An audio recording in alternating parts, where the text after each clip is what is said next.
بسم اللہ الرحمن الرحیم۔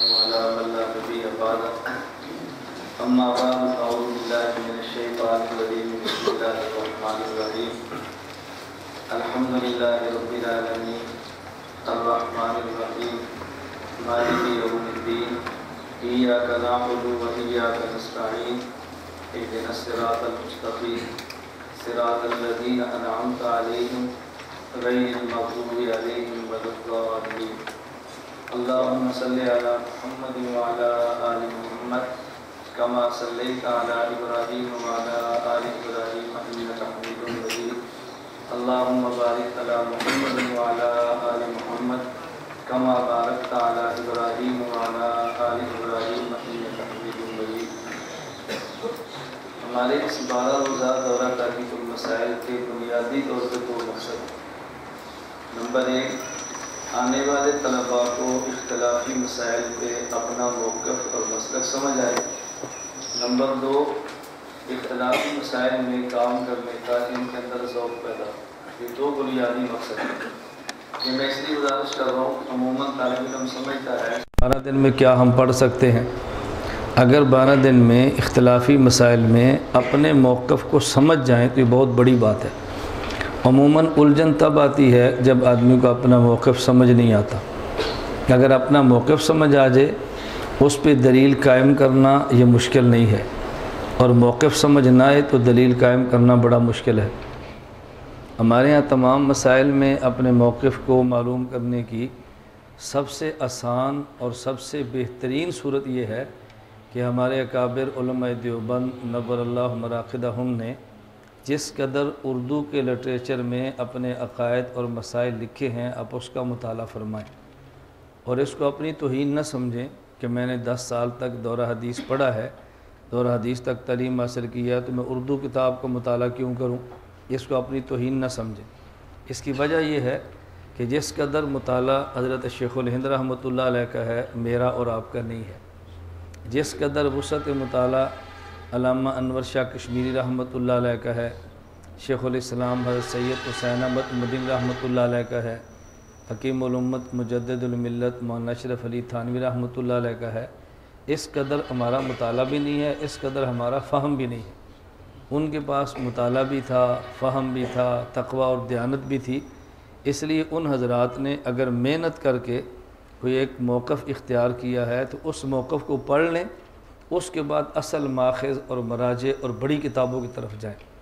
ہمارے یہاں فتنے اور گمراہیاں یہاں سے شروع ہوتی ہیں کہ ہم اپنے اکابر کو پڑھنے کے بجائے براہ راست بڑی کتابوں کا مطالعہ کرتے ہیں، اس سے بات سمجھنے میں غلط فہمی ہوتی ہے، نتیجہ نکلتا ہے کہ اپنے فہم کو اکابر کے فہم کے خلاف جب دیکھتے ہیں، اپنے فہم کو قرآن حدیث کہہ دیتے ہیں اور اکابر کے فہم کو رجال کی آراء کہہ دیتے ہیں، اور پھر عنوان یہ ہوتا ہے کہ میرے پاس کتاب اللہ ہے اور تمہارے پاس رجال اللہ ہے، ہمارے پاس کتاب اللہ ہے، تمہارے پاس رحمت اللہ ہے، تو جو کتاب اللہ کے اندر ہے وہ رحمت اللہ کے اندر تو نہیں ہے۔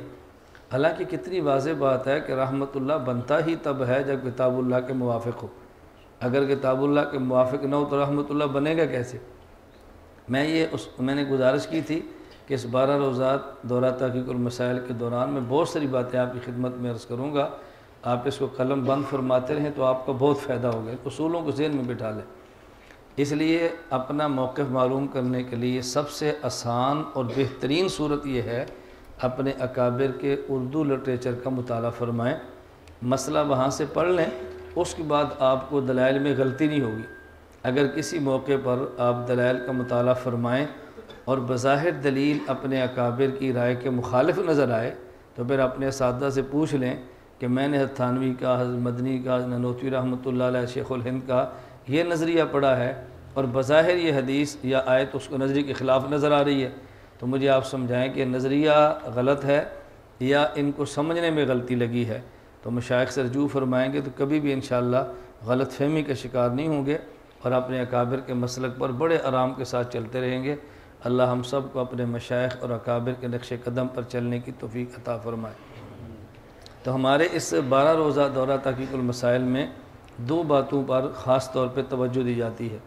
نمبر 1 اپنا مسلک سمجھ آ جائے، نمبر 2 مسلکی کام کرنے کا ذوق پیدا ہو جائے۔ اب ظاہر ہے کسی مسئلے پر تمام دلائل اور ان تمام دلائل کا احاطہ اور اس پر اعتراض اور اس کے جواب وہ تو 12 دن میں نہیں ہو سکتے نا۔ 12 دن میں تو آپ مسئلہ تقلید چلاتے رہیں تو شاید ایک مسئلہ تقلید ہی پورا نہ ہو، اس لیے ہم خلاصے پیش کرتے ہیں تاکہ آپ کو بات سمجھنے میں بہت آسانی ہو۔ یہ فائل آپ کی خدمت میں پیش کر دی ہے تاکہ آپ کو لکھنے کی زحمت گوارہ نہ کرنی پڑے اور آسانی کے ساتھ بات آپ کے سامنے اور بات سمجھنے میں دقت پیش نہیں آئے گی۔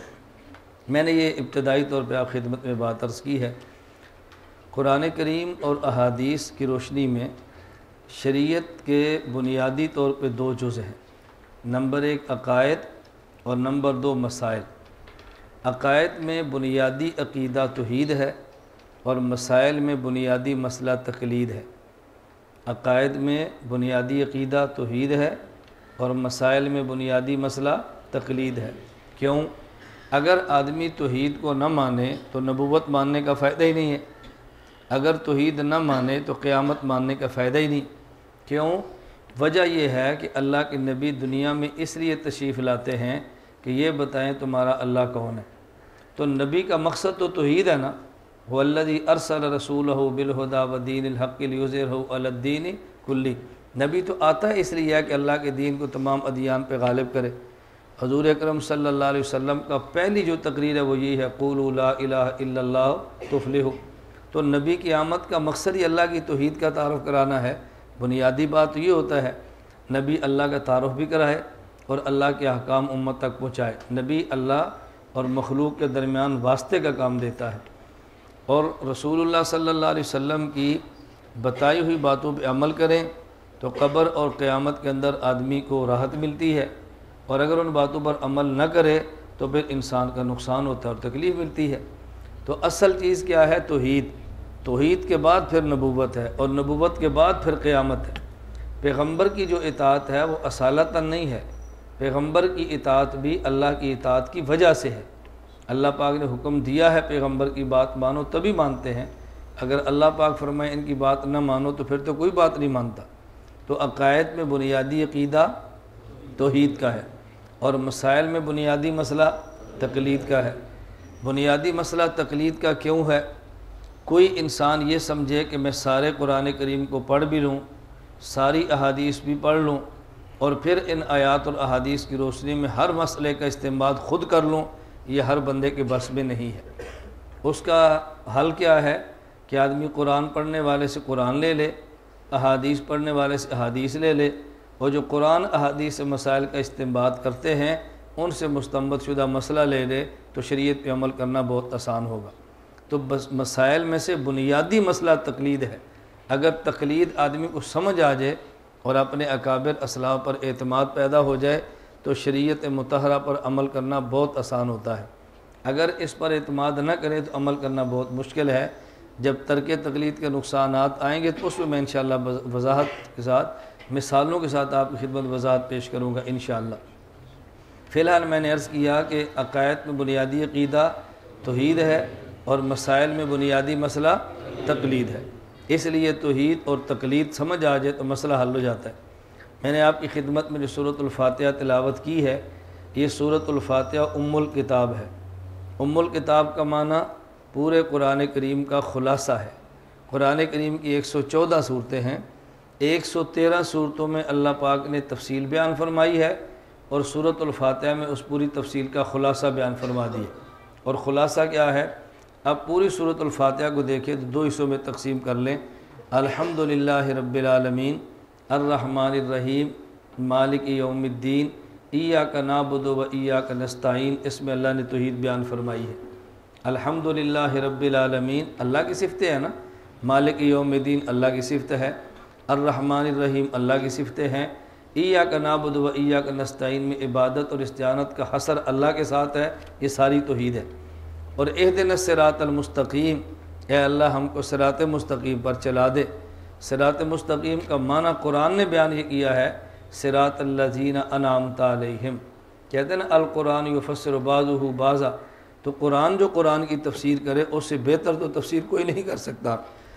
قرآن کریم نے صراط مستقیم کی تفسیر کی ہے صراط الذین انعمت علیہم، ان کے راستے پر چلنا جن پر خدا نے انعام فرمایا ہے، اور جن پر انعام کیا وہ کون ہیں؟ اس آیت کی تفسیر آگے 5ویں پارے میں موجود ہے، وَمَن يُطِعِ اللَّهَ وَالرَّسُولَ فَأُولَٰئِكَ مَعَ الَّذِينَ أَنْعَمَ اللَّهُ عَلَيْهِم مِّنَ النَّبِيِّينَ وَالصِّدِّيقِينَ وَالشُّهَدَاءِ وَالصَّالِحِينَ۔ 4 قسم کے طبقات ہیں جن پر اللہ کا خاص انعام ہے۔ نمبر 1 انبیاء، نمبر 2 صحابہ، نمبر 3 شہداء، اور نمبر 4 اولیاء اور صالحین۔ یہ 4 طبقے ہیں۔ میں اکثر کوشش کرتا ہوں طلباء کو یہ بات سمجھاؤں کہ جو بات آپ کو سمجھ آئی ہے یہ بات آپ نے عوام کو کیسے سمجھانی ہے۔ کبھی انسان کے پاس سمجھنے والا دماغ ہوتا ہے لیکن سمجھانے والی زبان نہیں ہوتی۔ اگر سمجھنے والا دماغ نہ ہو تو انسان تب بھی راہ راست سے ہٹ جاتا ہے، اور اگر سمجھنے والا دماغ ہو اور سمجھانے والی زبان نہ ہو تو خود تو راہ راست پہ رہتا ہے لیکن دوسروں کو راہ راست پر نہیں لا سکتا۔ تو داعی کے اندر 2 بنیادی چیزیں ہونا ضروری ہیں، نمبر 1 سمجھنے والا دماغ ہو، اور نمبر 2 سمجھانے والی زبان ہو۔ یہ بات عوام کو آپ نے کیسے سمجھانی ہے، اس کا دیکھیں کتنا آسان طریقہ ہے۔ آپ ان کو یہ بات سمجھائیں، ایک وہ راستہ ہے جس پر نبی چلتا ہے، اور ایک وہ جگہ ہے جہاں پر نبی پہنچتا ہے۔ جس راستے پر نبی چلے اسے صراط مستقیم کہتے ہیں، اور جس جگہ پہ نبی پہنچے اس کو جنت کہتے ہیں۔ اب دیکھو مشکل تو نہیں ہے نا، جس راستے پر صحابہ چلیں اس راستے کا نام صراط مستقیم ہے، اور جو صحابہ کی منزل ہے اس کا نام۔ اس لیے ہم کہتے ہیں صراط مستقیم چاہتے ہیں تو اس راستے پر چلیں جہاں پہ نبی چلے ہیں، جہاں پہ صحابہ چلے ہیں، جہاں پہ شہداء چلے ہیں، اور جہاں پہ اولیاء چلے ہیں۔ نتیجہ یہ نکلے گا کہ جس راستے پر وہ چلے اس راستے پر آپ چلے تو آپ وہیں جا کر رکیں گے جہاں پر وہ رکے۔ راستہ جو ٹھیک ہو گیا ہے اب تو منزل کے بھٹکنے کی ضرورت ہی نہیں ہے نا، یہ بات اچھی طرح سمجھیں۔ اور دوسری بات عوام کو آپ کیسے سمجھائیں کہ دیکھیں اللہ رب العزت نے اتنا آسان طریقہ بیان فرمایا ہے کہ اس سے آسان طریقہ شاید دنیا میں ممکن نہ ہو۔ صرف یہ ہے کہ ہم سمجھتے نہیں اور بات سمجھا نہیں سکتے۔ قرآن کریم جتنی فصاحت اور بلاغت اور طاقت کے ساتھ بات کرتا ہے، ہم اس طاقت کے ساتھ بات کو سمجھا نہیں پاتے تو لوگ سمجھتے ہیں شاید قرآن کے اندر کچھ حکم ہے، حالانکہ حکم ہماری زبان کے اندر ہوتا ہے۔ قرآن کریم کا طریقہ یہ ہے، اللہ رب العزت قرآن کریم میں دلائل بھی پیش فرماتے ہیں اور دلائل کے ساتھ ساتھ مثالیں بھی پیش فرماتے ہیں۔ یا ایھا الناس اعبدوا ربکم الذی خلقکم، یہ اعبدوا دعویٰ ہے اور الذی خلقکم اس دعوے پر دلیل ہے۔ اللہ دعوے پر دلیلیں بھی پیش فرماتے ہیں، اور جب دلیل عام بندے کو سمجھنا ہے تو اللہ مثال بھی دیتے ہیں۔ ان اللہ لا یستحی ان یضرب مثلا ما بعوضۃ، یہ کیوں دی ہے؟ آگے دیکھو ایک مثال دی ہے 17ویں پارے میں، یا ایھا الناس ضرب مثل فاستمعوا له ان الذین تدعون من دون اللہ لن یخلقوا ذبابا ولو اجتمعوا له۔ اللہ میں دلیل بھی پیش فرما رہے ہیں، اللہ مثال بھی پیش فرما رہے ہیں۔ اس سے معلوم ہوا وہ عالم جو عوام کو قرآن سمجھانا چاہتا ہے وہ 2 چیزوں کا اہتمام کرے، اپنے دعوے پر دلائل بھی پیش کرے اور اس کو سمجھانے کے لیے مثالیں بھی پیش کرے۔ اور علماء کا مزاج یہ ہے وہ دلیل کو قبول جلدی کرتے ہیں، اور عوام کا مزاج یہ کہ مثال کو قبول جلدی کرتے ہیں۔ عوام کسے شوق سے سنتی ہے اور علماء قرآن شوق سے سنتے ہیں۔ حضرت امیر شریعت عطا اللہ شاہ بخاری رحمۃ اللہ علیہ ایک علاقے پر جلسے کے لیے تشریف لے گئے تو انگریز نے حضرت کے خلاف چال یہ چلی کہ چند اوباش قسم کے لڑکے تیار کر لیے، جب حضرت تقریر کے لیے آئیں تو آپ ان کی تقریر نہ ہونے دیں، انڈے ماریں، ٹماٹر ماریں، نعرے ماریں، تقریر نہ ہونے دیں۔ حضرت شاہ صاحب رحمۃ اللہ علیہ جب پہنچے اس بستی میں یا گاؤں میں تو اصل صورتحال سے شاہ صاحب کو آگاہ کر دیا گیا۔ جب بھی آپ کے یہاں کوئی بڑا آدمی بیان کے لیے آئے تو مقامی صورتحال سے آگاہ فرما دیا کرے۔ بعض ساتھی سمجھتے ہیں ہم نے آگاہ کر دیا تو مناسب نہیں ہوگا، دل ٹوٹ جائے گا، تو جب عین جلسے میں ان کی ٹھکائی ہوگی تو پھر ان کا دل جڑ جائے گا۔ تو آپ پہلے بتا دیں تو اس کا انتظام کر لیں گے نا، ہم پہلے نہیں بتاتے اور موقع پر کہتے ہیں نہیں میں نے مناسب نہیں سمجھا، آپ کو تکلیف ہوگی۔ ہمارے یہاں تخصص کے طلباء تشریف لاتے ہیں تو میں بات ان کو بڑی تاکید سے کہتا ہوں، اگر ادارے میں یا ہماری ذات میں کوئی کوتاہی دیکھے نا آپ فوراً بتا دیا کریں، ہم اس کی اصلاح کر لیں گے۔ وہ فوراً نہیں بتاتے، ایک غلطی ہوگی، دوسری ہوگی، تیسری ہوگی، وہ غلطی ہے یا نہیں لیکن ان کی نگاہ میں غلطی ہوتی ہے نا، نتیجہ نکلتا ہے کہ 1 مہینے کے بعد چلے جاتے ہیں۔ ہم فون کر کے پوچھتے ہیں جی آپ کہاں پر تھے، وہ جی میں استاد جی آ گیا، کیوں؟ بس بہت ساری باتیں ایسے ہیں۔ میں کہتا ہوں بھی آؤ بتاؤ تو صحیح۔ جب بلا کر پوچھتے ہیں کیا بات ہے، کہ فلاں فلاں فلاں فلاں بات ہے، میں کہتا ہوں آپ نے پہلے کیوں نہیں بتایا؟ ہم نے سوچا کہ آپ کو تکلیف ہوگی۔ میں نے کہا اب آپ کے جانے پر میں بہت خوش ہوں۔ کیسا سادہ آدمی ہے، چھوٹی چھوٹی باتیں کیوں نہیں بتاتے کہ آپ کو تکلیف ہوگی، اور جب وہ باتوں کا بتنگڑ بن جاتا ہے، بستر اٹھا کے نکلتے ہیں، تو پھر بندے کو تکلیف ہوتی ہے، خوشی ہوتی ہے۔ تو چھوٹی چھوٹی باتیں بتاتا رہے، اس سے آدمی کو تکلیف نہیں ہوتی، بندے کو خوشی ہوتی ہے۔ تو آپ بھی اس کا اہتمام فرمایا کریں۔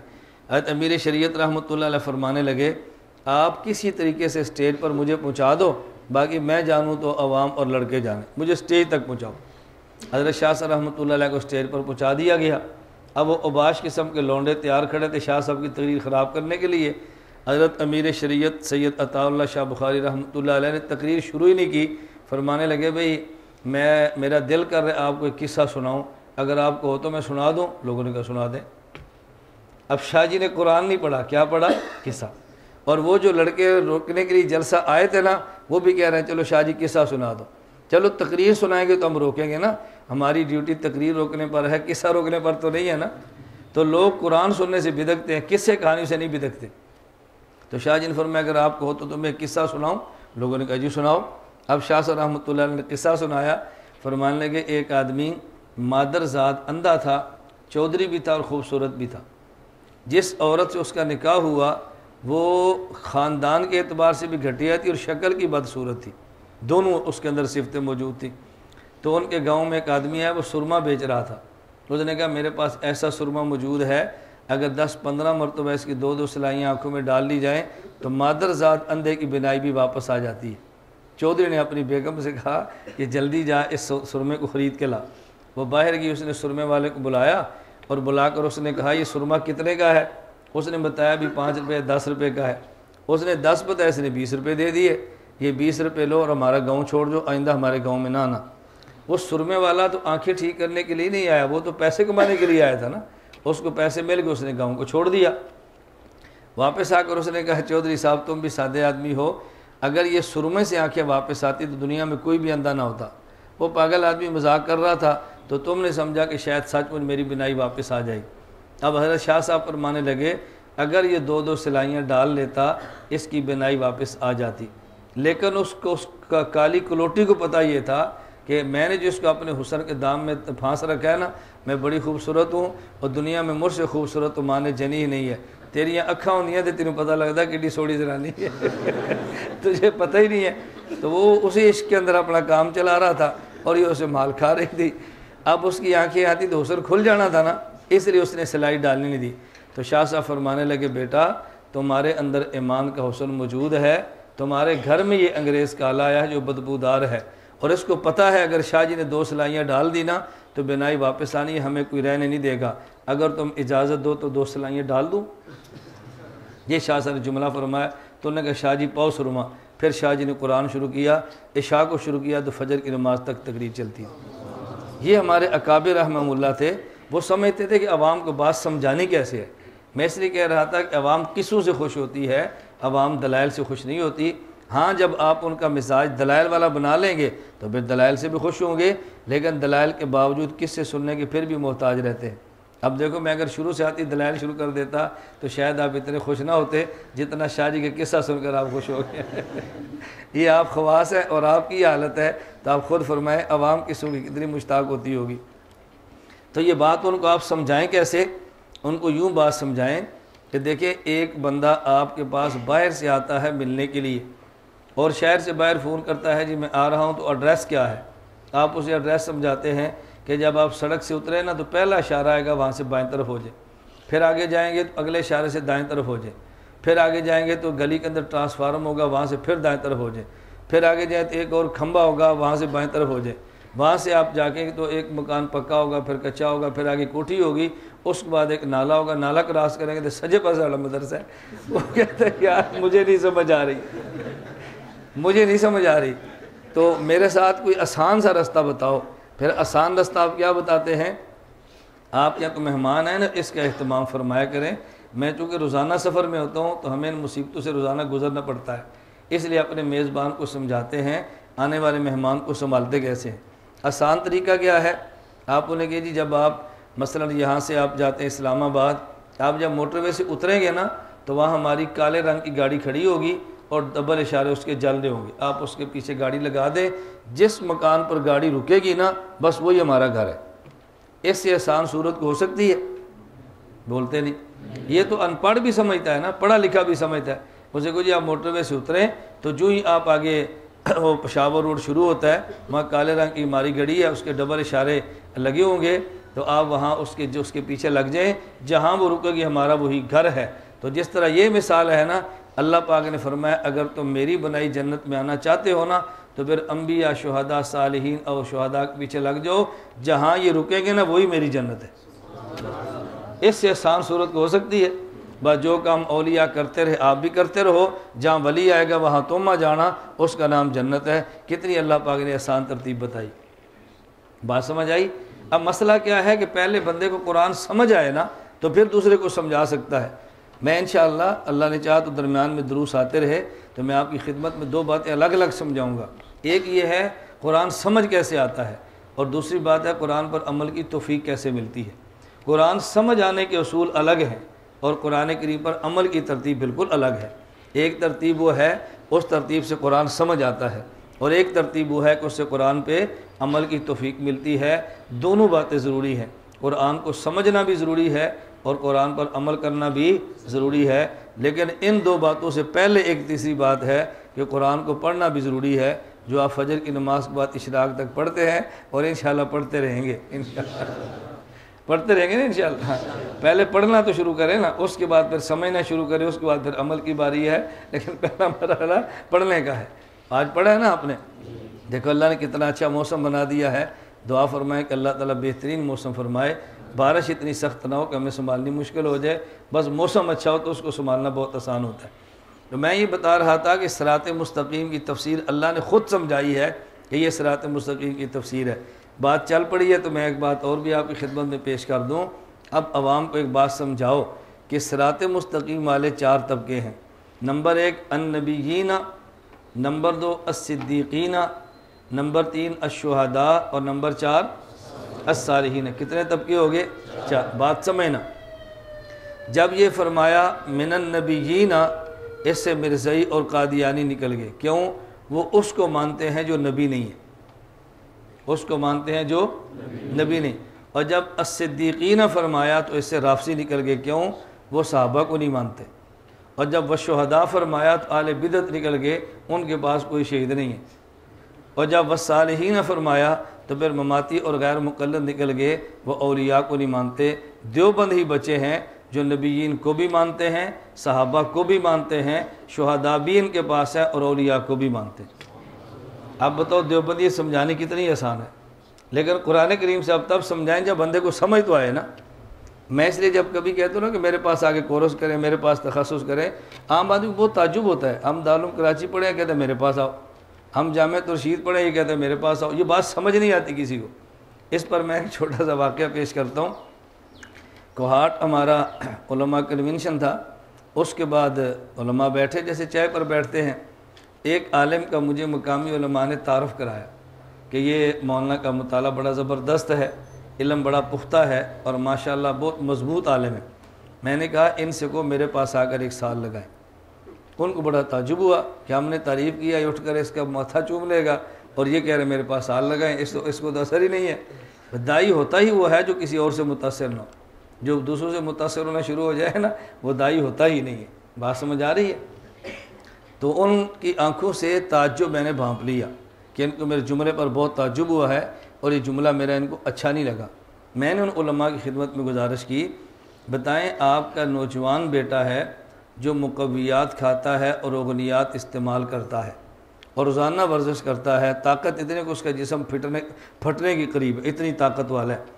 آپ کی خواہش ہے کہ ہمارے بیٹے میں طاقت تو بہت ہے لیکن یہ کشتی کرنا بھی سیکھ لے۔ آپ اس کو ایسے استاذ کے پاس لے کر جاتے ہیں کہ جس کے گھر میں دیسی گھی کا پراٹھا تو گجا سوکھی روٹی بھی کبھی کھانے کے لیے نہیں ہوتی، جو بوڑھا بھی ہوتا ہے، کمزور بھی ہوتا ہے۔ آپ کہتے ہیں ہمارے بیٹے کو لڑنے کے گر سکھا دو۔ اب بتاؤ یہ آپ کے بیٹے کی توہین ہے؟ بتاؤ توہین تو نہیں ہے نا؟ کیوں؟ طاقت موجود تھی، لڑنا نہیں آتا تھا۔ میں نے کہا ان مولانا کے پاس دلائل کی طاقت موجود ہے، ان کو عوام میں دلائل کا استعمال کرنا نہیں آتا۔ تو میں یہ نہیں کہہ رہا کہ میرے پاس اگر علم پڑھیں، میں کہتا ہوں جو علم ان کے پاس موجود ہے اس کے استعمال کا طریقہ سیکھ لیں۔ اب تو ان کی توہین نہیں ہے نا، علماء نے کہا جی ہمیں بات سمجھ آ گئی۔ تو میں صرف یہی بات کہتا ہوں کہ آپ حضرات دلائل کے استعمال کا طریقہ کرنا سیکھیں، اور ہر جگہ کی زبان بالکل الگ الگ ہوتی ہے، ہر جگہ کی زبان الگ الگ ہوتی ہے۔ میں انشاءاللہ باتیں چلتی رہیں گی، میں عرض کرتا رہوں گا۔ ابھی کراچی ہمارا طلبہ کنونشن تھا، تو میں نے طلبہ سے گزارش کی، دیکھو میں پیدا ایک دیہات کے اندر ہوا ہوں، یہ دیہات میری جائے پیدائش ہے، میں پیدا ایک دیہات کے اندر ہوا ہوں اور پڑھا میں نے کراچی میں، اور کام میں نے دنیا کے ممالک میں کیا ہے۔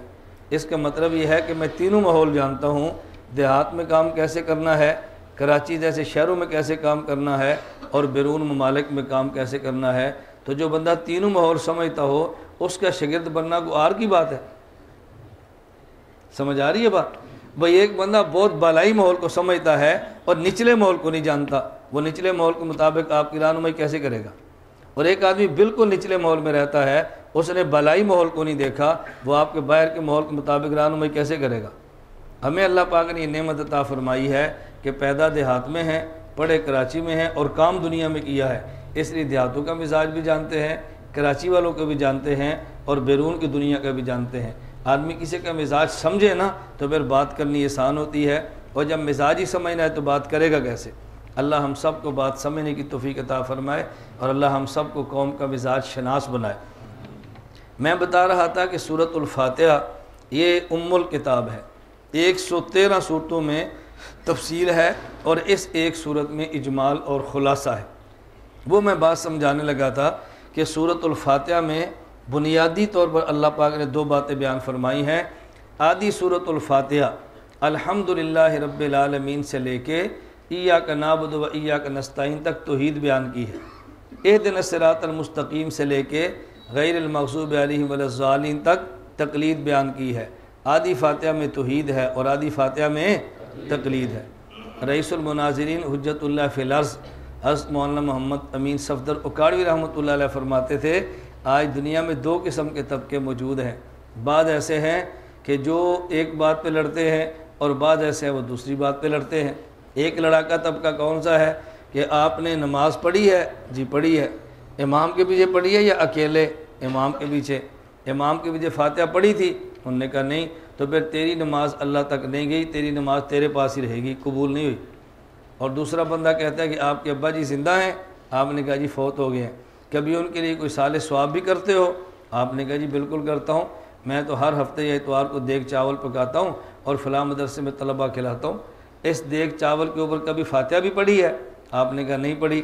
اس نے کہا پھر تیرے چاول تیرے باپ تک نہیں رہنے، یہ طلبہ کے پاس ہی رہنے۔ تو وہ کہتا ہے اگر امام کے پیچھے فاتحہ نہ پڑھو تو نماز نہیں جاتی، اور یہ کہتا ہے اگر چاول پر فاتحہ نہ پڑھو تو پھر چاول نہیں جاتے۔ ایک فاتحہ خلف الامام پہ لڑتا ہے اور ایک فاتحہ علی الطعام پہ لڑتا ہے، اور دونوں میں نقص کیا ہے؟ فاتحہ خلف الامام والا یہ تقلید کو نہیں مانتا، اور فاتحہ علی الطعام والا توحید کو نہیں مانتا۔ دیوبند والے فاتحہ خلف الامام اور فاتحہ علی الطعام پہ لڑتے تو نہیں ہیں، لیکن توحید بھی مانتے ہیں، تقلید بھی مانتے ہیں۔ تو یہ لڑتے نہیں ہیں، یہ ماننے والے ہیں۔ مشہور ہمارے بارے میں ہے کہ یہ لڑنے والے ہیں، حالانکہ لڑنے والے نہیں ہیں بلکہ یہ ماننے والے ہیں۔ میں یہ مختلف پہلو آپ کی خدمت میں پیش کر رہا ہوں، اللہ کرے عوام کو بات سمجھانی آ جائے آپ کو۔ میں جو مختلف پہلو اختیار کرتا ہوں نا سبق کے دوران، اس لیے کہ آپ کو باتیں سمجھانی آئیں، کہ عوام کو بات سمجھانی کیسے ہے، اور سمجھانی آ جائے بس پھر اللہ توفیق عطا فرمائے تو کام بہت آسان ہو جاتا ہے۔ حضرت علامہ ڈاکٹر خالد محمود صاحب دامت برکاتہم کے پاس میں بیٹھا ہوا تھا، تو حضرت نے ایک بڑا عجیب واقعہ سنایا۔ فرمانے لگے انگلینڈ میں جا کے اہل بدعت نے اہل سنت والجماعت احناف دیوبند کے خلاف ایک سازش شروع کی، اور گورنمنٹ سے سازش شروع کر دی۔ انہوں نے دیکھا کہ ان کا تو انگلینڈ میں بہت کام شروع ہو گیا ہے، مدارس بھی بن گیا ہے، تبلیغی مراکز بھی بن گئے ہیں، خانقاہیں بھی بن گئی ہیں، اور بہت سارے کام شروع ہو گئے ہیں۔ تو انہوں نے انگلینڈ گورنمنٹ کو یہ باور کرایا، یہ وہ لوگ ہیں کہ جب آپ لوگ ہندوستان آئے تھے تو تمہارے خلاف لڑتے تھے، یہ وہ لوگ ہیں، اس لیے ان کو سنبھالو، ورنہ ہندوستان میں لڑتے تھے، اگر ان کا کام مضبوط ہوگا انگلینڈ میں تمہارے خلاف لڑیں گے۔ اب بتاؤ کتنا سخت حملہ ہے، بات سمجھ آ رہی ہے؟ کتنا سخت حملہ ہے۔ اب اس حملے سے بچنا کتنا مشکل ہے، اور یہ آدمی اکابر سے پوچھے بغیر بچنا چاہے تو بچ نہیں سکتا۔ علامہ صاحب فرمانے لگے کہ مجھ سے وہاں انگلینڈ کے تبلیغی جماعت کے احباب نے رابطہ کیا کہ ہمارے پاس بھی پرچہ آ گیا ہے اور مدارس اور مساجد میں انگلینڈ حکومت سے پرچہ آ گیا ہے، اپنے قوائف لکھ کر دو، تمہارا تعلق کس سے ہے، انڈیا میں کیسے ہے، پاکستان میں کیسے ہے، کن کن علماء سے ہے، یعنی معلوم کرنا چاہ رہے تھے کہ ان میں دیوبندی کون کون سے ہیں جن نے ہمارے خلاف لڑائیاں کی ہیں۔ اب یہ بہت مشکل مسئلہ تھا۔ علامہ صاحب فرمان لگے انہوں نے مجھ سے رابطہ کیا تو میں نے انہیں کہا کہ تم یہ بتاؤ گورنمنٹ کو کہ دیوبندیت ہے کیا، ان کو یہ بتاؤ کہ دیوبندیت کیا ہے اور تم اپنے پرچے پہ یہ لکھ کے دو۔ علامہ صاحب نے کیا لکھوایا؟ فرمانے لگے میں نے ان کو سمجھایا کہ برطانیہ گورنمنٹ سے کہو کہ شاملی کے میدان میں انگریز کے خلاف نوجوان نکلے تھے اور انہوں نے جہاد بھی کیا تھا، قتل و غارت بھی ہوئی تھی، دولت افسر افراد قتل کا شکار بھی ہوئے تھے۔ مولانا قاسم نانوتوی رحمۃ اللہ علیہ اور ہمارے اکابر علماء دیوبند نے سوچا اگر نوجوان کو پڑھنے پہ نہ لگایا تو لڑتے ہی رہیں گے، ان کو لڑائی سے بچانے کے لیے ہم نے دارالعلوم دیوبند مدرسہ بنا لیا، ہم وہ دیوبندی ہیں۔ بات سمجھ آئی؟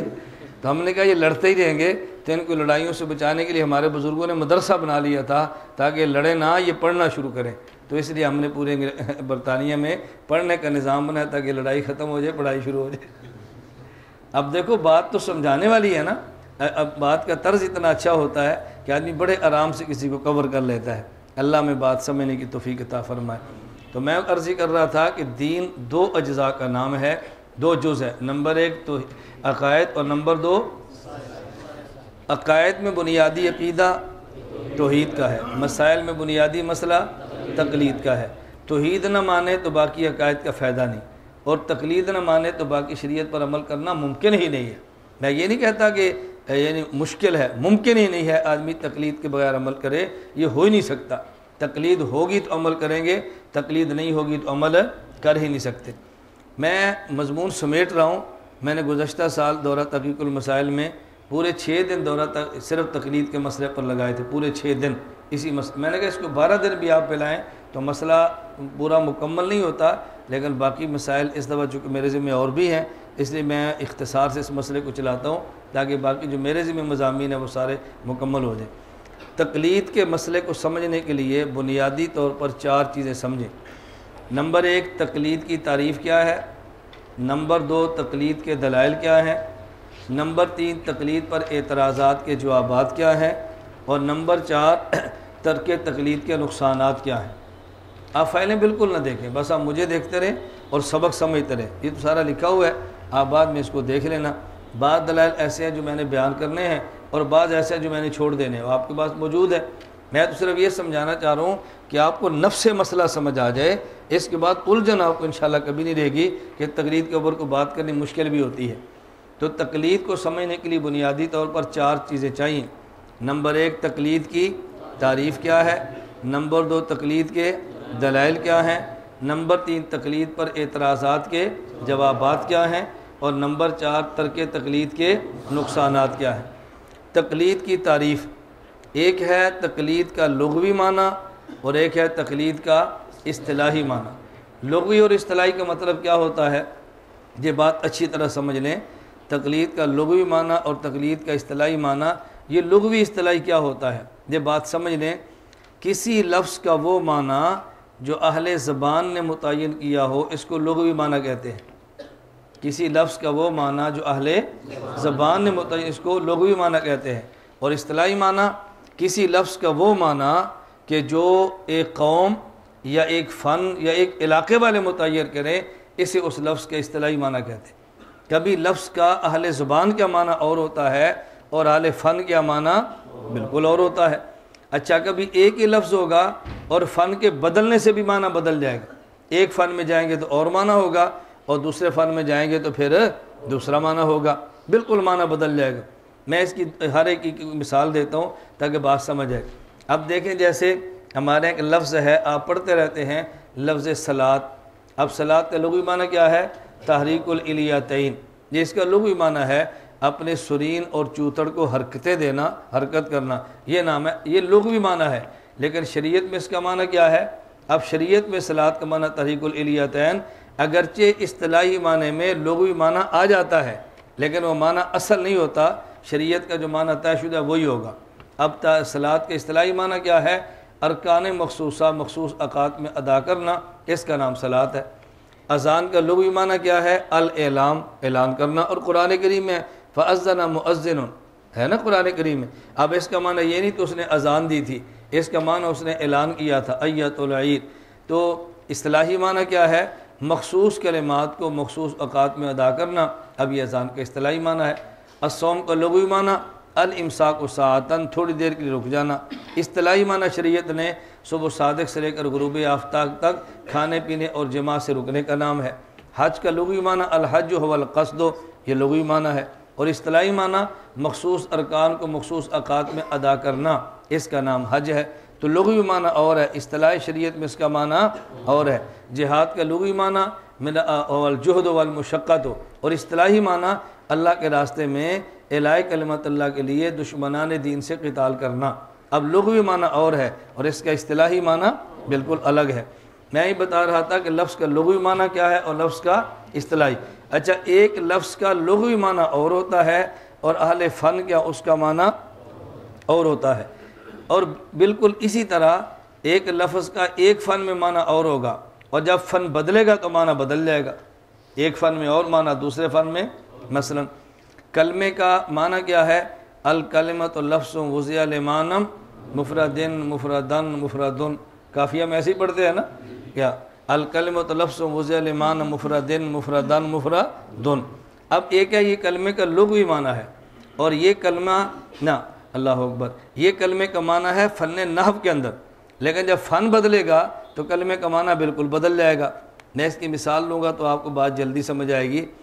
اگر آپ ایک ممتحن بلائیں اور ممتحن آئے حفظ کی درسگاہ میں، اور وہاں کر کسی طالب علم سے کہ ایک کلمہ پڑھو، وہ کہتا ہے بسم اللہ الرحمن الرحیم اللہم صلی علی محمد وعلی آل محمد، ممتحن پاس کرے گا یا فیل؟ دیکھو، حالانکہ وہ تو کلمہ پڑھ رہا ہے، لفظ ولیمان مفردن والا کلمہ تو ہے نا، لیکن اس کو پھر بھی فیل کرے گا۔ بات اچھی طرح سمجھنا۔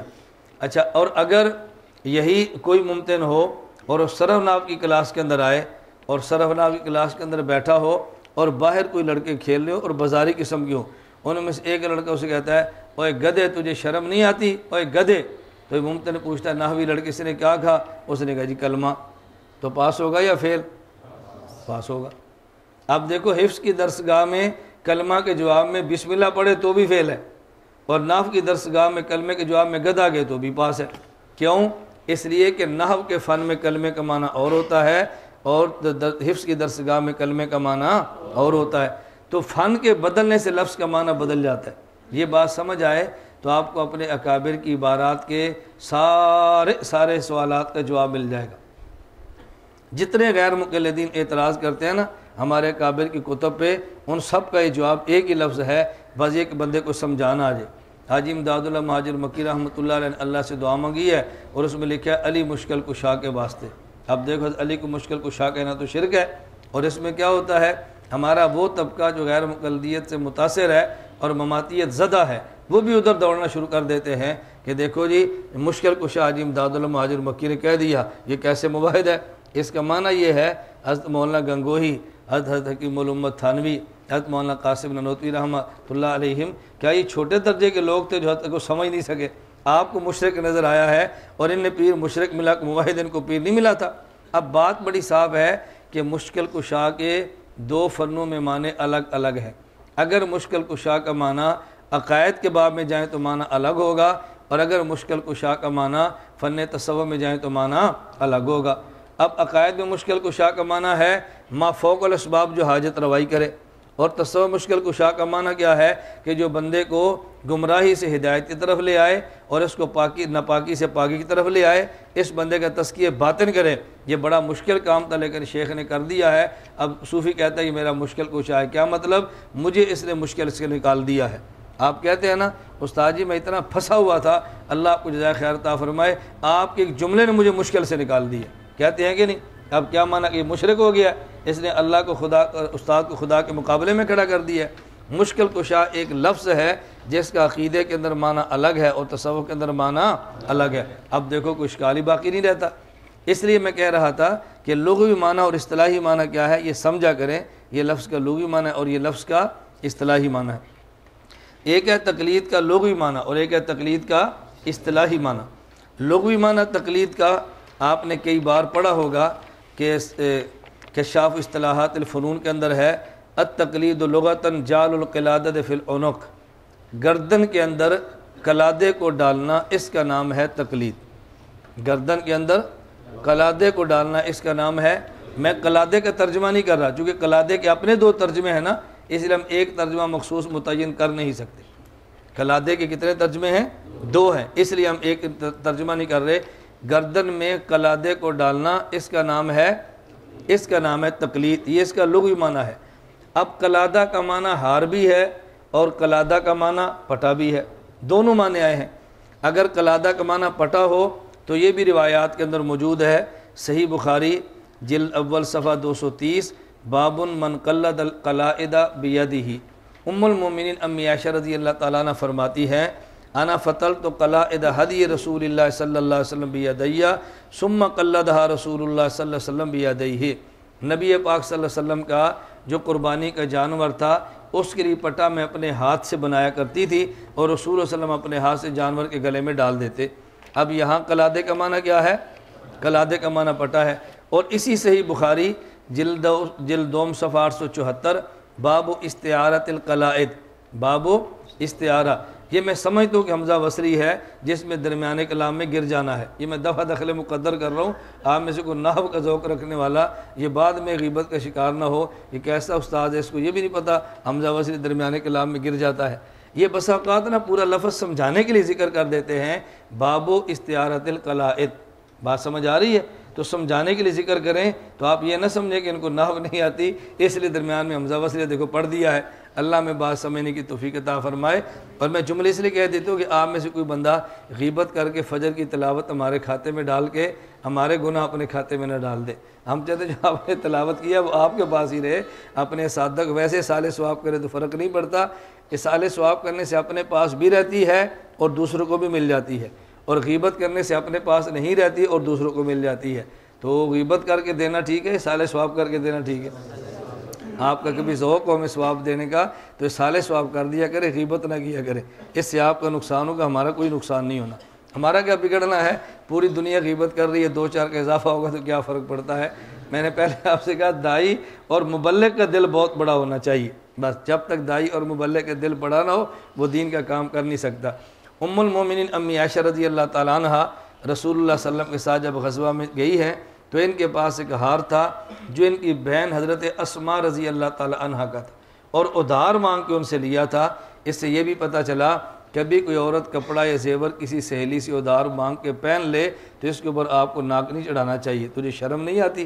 اللہ کے نبی کی بیوی نے اپنی بہن سے ادھار مانگا ہے تو رسول اللہ صلی اللہ علیہ وسلم ناراض تو نہیں نہ ہوئے؟ ہم کبھی اتنے خوش کے ہو جاتے ہیں کہ جتنی بیوی کو خوشی دینی چاہیے اتنی بھی دینے کے لیے تیار نہیں ہوتے، اپنی خوشیاں لے لیتے ہیں اور اس کی خوشی کا خیال نہیں کرتے۔ نبی پاک نے کچھ بھی نہیں فرمایا، تو انہیں ہار پہن کے گئی ہیں، ان کا ہار گم گیا تھا۔ اس کے بارے میں ام المومنین امی عائشہ رضی اللہ عنہ فرماتی ہیں، ہلاکت قلادۃ لاسماء، میرے پاس جو میری بہن اسماء کا ہار تھا وہ گم ہو گیا۔ ہلاکت کا معنی کیا ہے؟ ہلاکت کا معنی ہلاک ہونا نہیں ہے، ہلاکت کا معنی یہاں پہ گم ہو گیا ہے۔ تو اب دیکھو وہاں قلادے کا معنی پٹا ہے اور یہاں قلادہ کا معنی ہار ہے۔ اب جب لغوی معنی بیان کریں گے چال القلادۃ فی العنق، اب اس کا معنی ہوگا کہ قلادے کو گردن میں ڈالنا، اب اس کا معنی ہار بھی ہے اور اس کا معنی پٹا بھی ہے۔ غیر مقلد جب بھی شور ڈالیں گے تو وہ یہ کہتے ہیں جی ہم تقلید کیوں کریں، ہم کوئی کتے ہیں کہ اپنے گلے میں پٹا ڈال لیں، ہم کوئی کتے ہیں کہ اپنے گلے میں پتا ڈال لیں، دیکھو ہم کوئی گھوڑے ہیں کہ اپنے گلے میں رسیاں ڈال لیں۔ یہ قلادہ کا معنی تو پٹا ہوتا ہے اور پٹا جانور کے گلے میں ڈالا جاتا ہے۔ ہم جانور نہیں بلکہ ہم انسان ہیں۔ حضرت اکاڑوی رحمۃ اللہ علیہ فرماتے تھے قلادے کے دو معنی ہیں، ایک معنی ہار ہے اور ایک معنی پٹا ہے۔ انسان انسانوں والا معنی لیتے ہیں اور جانور جانوروں والا معنی لیتے ہیں۔ انسان انسانوں والا معنی لیتے ہیں اور جانور جانوروں والا معنی لیتے ہیں۔ اب دیکھو جب قلادہ کے دو معنی موجود ہیں، ایک معنی پر اصرار کرنا یا جہالت ہے اور یا بددیانتی ہے، بالکل اسی طرح جس طرح موت کے دو معنی ہیں، موت کے دو معنی ہیں، ایک معنی خروج روح اور ایک معنی حبس روح۔ مولانا قاسم نانوتوی رحمۃ اللہ علیہ کو دونوں معنی آتے تھے، وہ دونوں کر لیتے ہیں۔ مماتیوں کو ایک آتا ہے، وہ ایک ہی کرتے ہیں۔ ہمیں دونوں معنی آتے ہیں قلادہ کے، دونوں کر لیتے ہیں، اور غیر مقلدین کو ایک آتا ہے تو ایک ہی کرتے ہیں۔ بات سمجھ آ رہی ہے؟ اب آپ خود فیصلہ کریں کہ غیر مقلدین کا جوڑ اہل حق کے ساتھ ہے یا مماتیت کے ساتھ ہے۔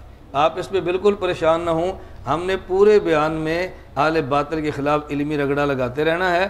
اگر کسی کا ان کے ساتھ تعلق ہو، اس نیت کے ساتھ تو ٹھہریں کہ ہم دلائل سمجھیں اور اپنے مسلک کو ٹھیک کریں، اور اگر بلا وجہ پریشانی کے شکار ہیں تو آپ جانا چاہیں تو ہم آپ کو چاہنے پر رکنے پر مجبور نہیں کریں گے، لیکن یہ ذہن میں رکھ لیں کہ ہمارے پورے دور میں یہ باتیں چلنی ہیں اور اس میں کوئی رو رعایت نہیں ہونی انشاءاللہ العزیز۔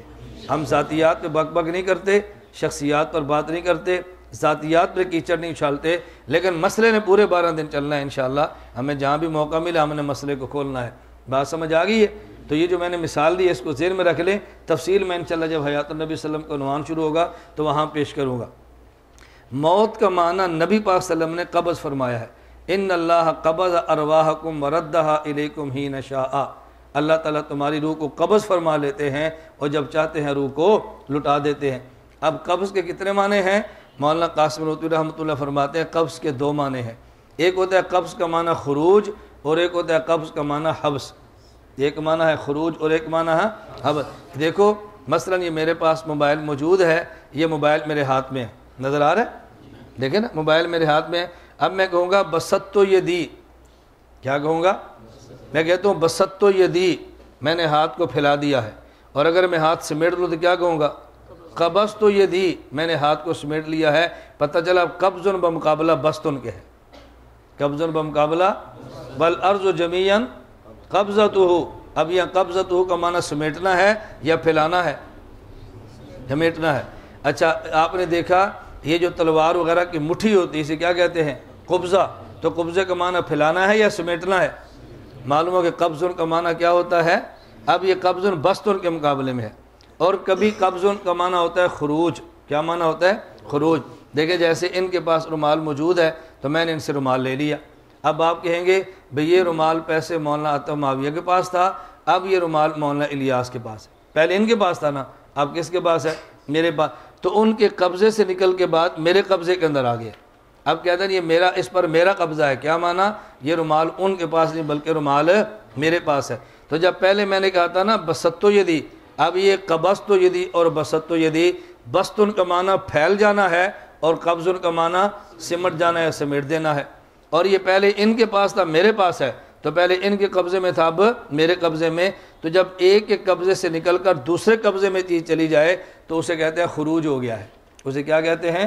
خروج۔ مولانا قاسم نانوتوی رحمۃ اللہ علیہ کو چونکہ دونوں معنی موت کے آتے تھے اس لیے دونوں معنی فرماتے ہیں کہ جب امتی کی موت آ جائے تو پھر روح کا خروج ہو جاتا ہے، اور جب نبی کی موت آ جائے تو پھر روح کا حبس ہو جاتا ہے۔ تو جو کہ 2 معنی آتے تھے دونوں کر لیے، مماتیوں کو ایک آتا ہے اس ایک پہ اڑ گئے ہیں۔ اور اسی طرح ہمیں قلادہ کے دونوں معنی آتے ہیں، ہم نے 2 کر لیے، غیر مقلدین کو ایک آتا ہے اسی پہ تقریریں چل رہی ہیں۔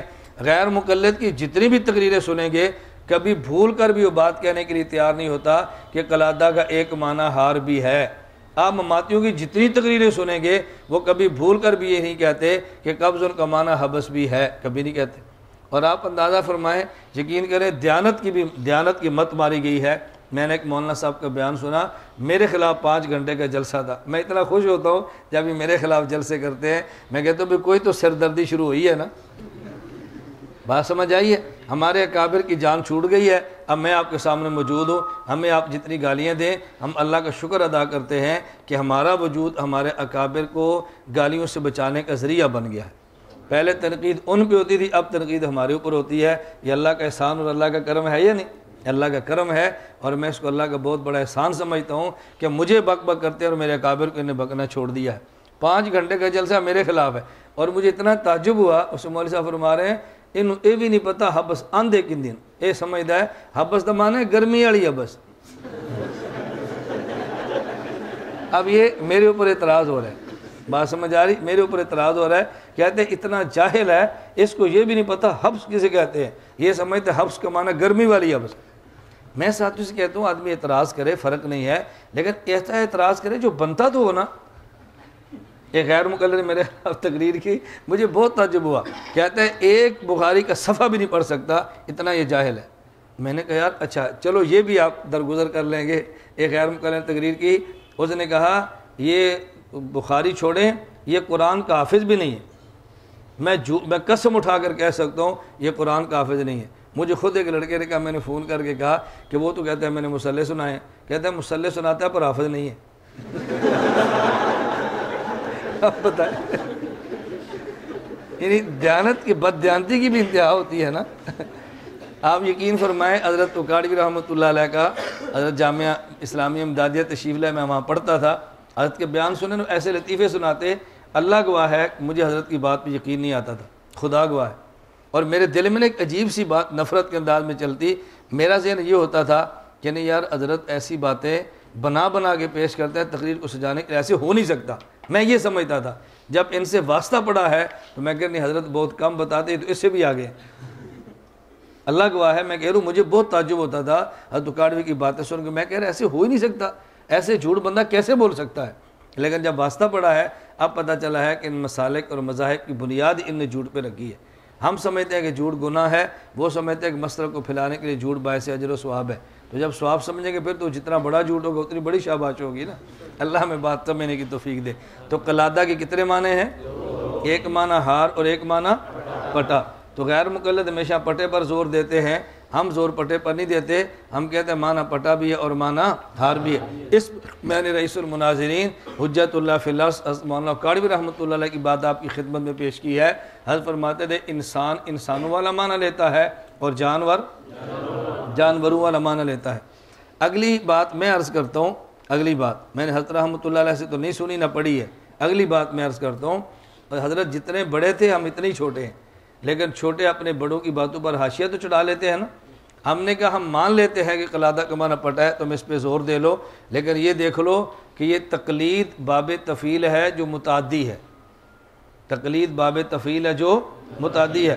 قلدہ یقلد تقلیداً، اب اس کا معنی قلادہ ڈالنا ہے یا قلادہ پہننا ہے؟ بات سمجھنا اچھی طرح، قلادہ ڈالنا ہے یا پہننا ہے؟ تو مقلد کا معنی قلادہ ڈالنے والا یا قلادہ پہننے والا؟ تو ہم قلادہ ڈالنے والے یا پہننے والے؟ تو جو قلادہ ڈالتا ہے اگر اس کا معنی پٹا ہو تو وہ انسان ہوتا ہے، اور جو پہنتا ہے وہ انسان نہیں ہوتا۔ اس لیے ڈالنا ہمارے ذمہ اور پہننا تمہارے ذمہ، ہم انسان ہیں، تم اپنے لیے جو نام مناسب سمجھو تجویز کر لو۔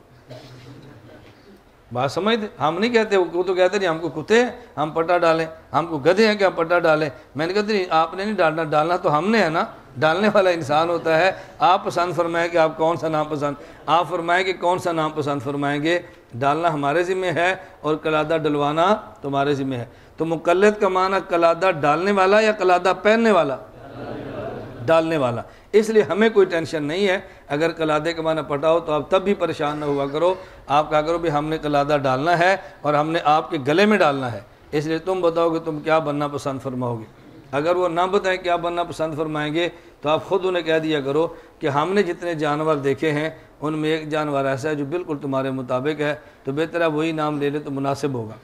میں اکثر ساتھیوں کی بات سمجھاتا ہوں کہ دنیا میں بہت سارے جانوروں کے نام کسی خاص وصف کو بیان کرنے کے لیے ذکر کیے جاتے ہیں۔ کسی کہنا فلاں بندہ بہت دلیر ہے تو کیا کہتے ہیں؟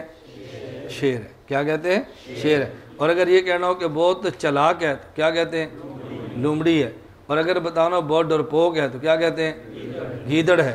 اور اگر بتانا ہو بہت سست ہے تو کیا کہتے ہیں؟ جی کچھوا۔ اور اگر یہ بتانا ہو کہ فلاں بندہ بہت تیز ہے تو پھر جی خرگوش کی ہے، چیتا بھی ہے۔ اور یہ بتانا کہ بہت بیوقوف ہے تو پھر گدھا۔ اب سمجھ آ گئی؟ اب سمجھ آ گئی ہے نا؟ اس لیے اگر غیر مقلدین کے نام پسند کرنا ہے تو ان کے لیے بہترین نام یہ ہے جو میں نے آپ کی خدمت میں پیش کیا ہے، اور یہ بالکل ان کے ساتھ ملتا اور جلتا اور ان کی شان کے لائق ہے، ہم نے کوئی الگ بات نہیں کی۔ میں اس پر قرینے پیش کیا کرتا ہوں، آپ ایک قرینہ سماعت فرمائیں۔ قرآن کریم میں ہے قد افلح المؤمنون الذین هم فی صلاتہم خاشعون، وہ ایمان والے کامیاب ہو گئے جو اپنی نماز میں خشوع کرتے ہیں۔ حضرت عبداللہ بن عباس رضی اللہ عنہما نے خشوع کی تعریف یہ کی ہے، مخبتون متواضعون لا یلتفتون یمینا ولا شمالا ولا یرفعون ایدیہم فی الصلاۃ۔ معلوم ہوا خشوع کرنے والا وہ ہے کہ جو اپنی نماز میں رفع الیدین نہ کرے، یہ خشوع والا ہے۔ دوسری قرآن کریم کی آیت ہے کہ نماز کن پر بھاری ہے؟ انہا لکبیرۃ الا علی الخاشعین، جو خشوع کرنے والے ہیں ان پر نماز ہلکی ہے، اور جو خشوع نہ کریں ان پر نماز بھاری ہے۔ تو ترک رفع الیدین والی نماز یہ خشوع والی ہے، اور رفع الیدین والی نماز یہ خلاف خشوع والی ہے۔ معلوم ہوا کہ رفع الیدین کریں تو نماز بھاری ہو جاتی ہے، اور رفع الیدین نہ کریں تو نماز ہلکی ہو جاتی ہے۔ بات سمجھ آ گئی ہے؟ اب مجھے بتائیں وہ کون سا جانور ہے کہ جس کے اوپر بوجھ نہ ڈالیں تو اس کی ٹانگیں سیدھی ہوتی ہیں، اور بوجھ ڈالیں تو ٹانگیں چوڑی ہو جاتی ہیں؟ جی گدھا۔ سمجھ آ گئی نا؟ اب دیکھو گدھا بالکل ٹھیک کھڑا ہوتا ہے، جب بوجھ ڈالو تو ٹانگ فوراً کھڑی کر لیتا ہے۔ اس طرح غیر مقلد بالکل ٹھیک کھڑا ہوتا ہے، جب رفع الیدین بوجھ والی نماز شروع کرے تو اس ٹانگیں کھل جاتی ہیں۔ تو یہ گدھے کا وصف ہے کہ جب تک بوجھ نہ ہو تو ٹانگ اس کی نہیں کھلتی، اور بوجھ ڈالیں تو ٹانگ کھول لیتا ہے۔ دوسرا میں عرض کیا کرتا ہوں کہ آپ دیکھ لیں گدھے کا وصف کیا ہے۔ اگر آپ گدھے کی کمر پہ 5 من گندم ڈالیں تو اٹھا لیتا ہے، 5 من گندم اس کی کمر پہ رکھے تو اٹھا لیتا ہے، اور آدھے چٹانگ کی جالی والی ٹوپی اس کے سر پہ رکھے تو بھی سر ہلا کے پھینک دیتا ہے۔ گدھا اپنی کمر پہ بوجھ اٹھا لے گا، اپنے سر پہ بوجھ اٹھانے کے لیے تیار نہیں ہوتا۔ غیر مقلد کو دیکھ لو، خاص سردی ہی کیوں نہ ہو، یہ سویٹر بھی پہن لے گا، گرم قمیص بھی پہن لے گا، اوپر یہ کوٹ بھی پہن لے گا، نیچے بنیان بھی پہن لے گا، اور جہاد کے نام پہ دھوکہ دینے کے لیے یہ 2-4 میگزینیں بھی اٹھا لے گا، اور اس کے سر پہ جالی کی ٹوپی رکھو گے تو بھی پھینک دے گا۔ تو کمر پہ بوجھ اٹھانا اور سر پہ نہ اٹھانا یہ کس کی نشانی ہے؟ گدھے۔ اس لیے ہم کہتے ہیں اللہ میں بات سمجھنے کی توفیق عطا فرمائے۔ میں کئی بار یہ بیانات میں عرض کرتا ہوں، مجھے کوئی بندہ کہے نا کہ جی غیر مقلدین کے لیے دعا کرو، یہ سر پہ ٹوپیاں رکھے، میں کہتا ہوں میں دعا کرتا ہوں اللہ ان کو عقل عطا فرمائے، اللہ سمجھ عطا فرمائے۔ بندہ سوچتا ہے کہ ہم نے دعا کون سی کرائی ہے اور مولانا دعا کون سی کرتے ہیں۔ میں کہتا ہوں جس بندے کے پاس پیسے موجود ہو اس کو پیسے سنبھالنے کے لیے بٹوا بھی چاہیے، اور جس کے پاس پیسے ہی نہیں ہے اس نے بٹوا کرنا کیا ہے۔ جس بندے کے پاس عقل ہوگی اس کو عقل کی حفاظتی ٹوپی اور پگڑی بھی چاہیے، جس میں عقل ہی نہیں ہے بتاؤ اس نے ٹوپی اور پگڑی کیا کرنی ہے۔ تو بے عقل کو بیوقوف کہتے ہیں نا، اسی بیوقوف کو گدھا کہتے ہیں۔ اس لیے ہم نے کہا ہمارے ذمہ پٹا ڈالنا ہے اور تمہارے ذمہ ڈلوانا ہے، تم جو نام مناسب سمجھو تجویز کر لو، لیکن ہمارے خیال میں مناسب یہ ہے کہ تم گدھا تجویز کرو، اس لیے کہ تمہاری حیثیت کے مطابق ہے۔ اگر بیان کے دوران کبھی ایسی بات اب سن لینا، ایک بات ذہن نشین فرمائیں، ہمارے بعض حضرات وہ جو صوفی ہوتے نہیں ہیں متصوف ہوتے ہیں، صوفی نہیں ہوتے، خواہ مخواہ تصوف کا لبادہ اڑا ہوتا ہے، ان کی نجی زندگی اتنی پلیت ہوتی ہے کہ ساتھ شیطان کو بھی شرم آئے، اور جب ہمارے بیانات سنیں گے تو ان کے اعتراضات ایسے کرتے ہیں کہ جیسے اس سے بڑا دنیا میں علامہ ہی کوئی نہیں ہے۔ اس طرح دیکھو جی، ایک کو گال کرنے والی تھی، یہ کو بات کہنے والی تھی، یہ کیسی مثال بیان میں دے دی ہے۔ مولانا کو شرم نہیں آتی ایسی باتیں کہتے ہوئے، ایسی زبان استعمال نہیں کرنی چاہیے۔ مولانا کی حیثیت دیکھو، اپنی عظمت دیکھو، اپنی عظمت کا خیال کرو، یہ بات تو تمہیں زیب نہیں دیتی۔ اچھا جب قرآن کریم پڑھتے ہیں کہتے ہیں ان اللہ لا یستحیی ان یضرب مثلا ما بعوضۃ فما فوقہا، استاد کہتے ہیں یہاں سوال پیدا ہوتا ہے اللہ نے اپنے کلام میں مکھی اور مچھر کی مثال کیوں دی ہے؟ کہتے ہیں اس کا جواب یہ ہے کہ مثال کا ممثل کی شان کے مطابق ہونا ضروری نہیں، بلکہ ممثل لہو کی حیثیت کے مطابق ہونا ضروری ہے۔ وہاں جو آپ دے دیا تھا ہمارے اوپر آپ کو کیوں اعتراض ہو گیا ہے؟ آپ یہ نہ دیکھو کہ یہ جو مثال دی ہے ان کی شان کے مناسب ہے کہ نہیں، یہ دیکھو ان کی حیثیت کے مطابق ہے یا نہیں۔ اب بات سمجھ آ رہی ہے؟ میں یہ دفعہ دخل مقدر اس لیے کرتا ہوں کہ یہاں میں سے بعض صوفیہ غیبت کر کے اپنے نوافل ہمیں نہ دینا شروع کرے، اپنے نفل اپنے پاس رکھو، اصالِ ثواب کرو تاکہ تمہارے پاس بھی رہ جائے ہمارے پاس بھی رہ جائے۔ مجھے یہ بڑا خطرہ رہتا ہے کہ غیبت کر کے اپنا سارا نفل ہمارے پاس سپلائی نہ کر دے، کچھ اپنے پاس بھی رکھا کرو۔ سب نے مرنے کے بعد اللہ کی عدالت میں جانا ہے اور نیک اعمال کی سب کو ضرورت پڑے گی۔ بات ٹھیک ہے یا نہیں؟ اپنے طلباء کی خیر خواہی کا خیال کرنا چاہیے، اس لیے میں دفعہ دخل مقدر درمیان میں کرتا رہتا ہوں تاکہ غیبت کا آپ شکار نہ ہو۔ تو ایک ہے تقلید کا لغوی معنی ذہن میں آ گیا، اور دوسرا تقلید کا اصطلاحی معنی۔ تقلید کا اصطلاحی معنی جو کشاف اصطلاحات الفنون کے اندر ہے، التقلید اتباع الانسان غیرہ فیما یقول او یفعل معتقدا للحقیت من غیر نظر الی الدلیل۔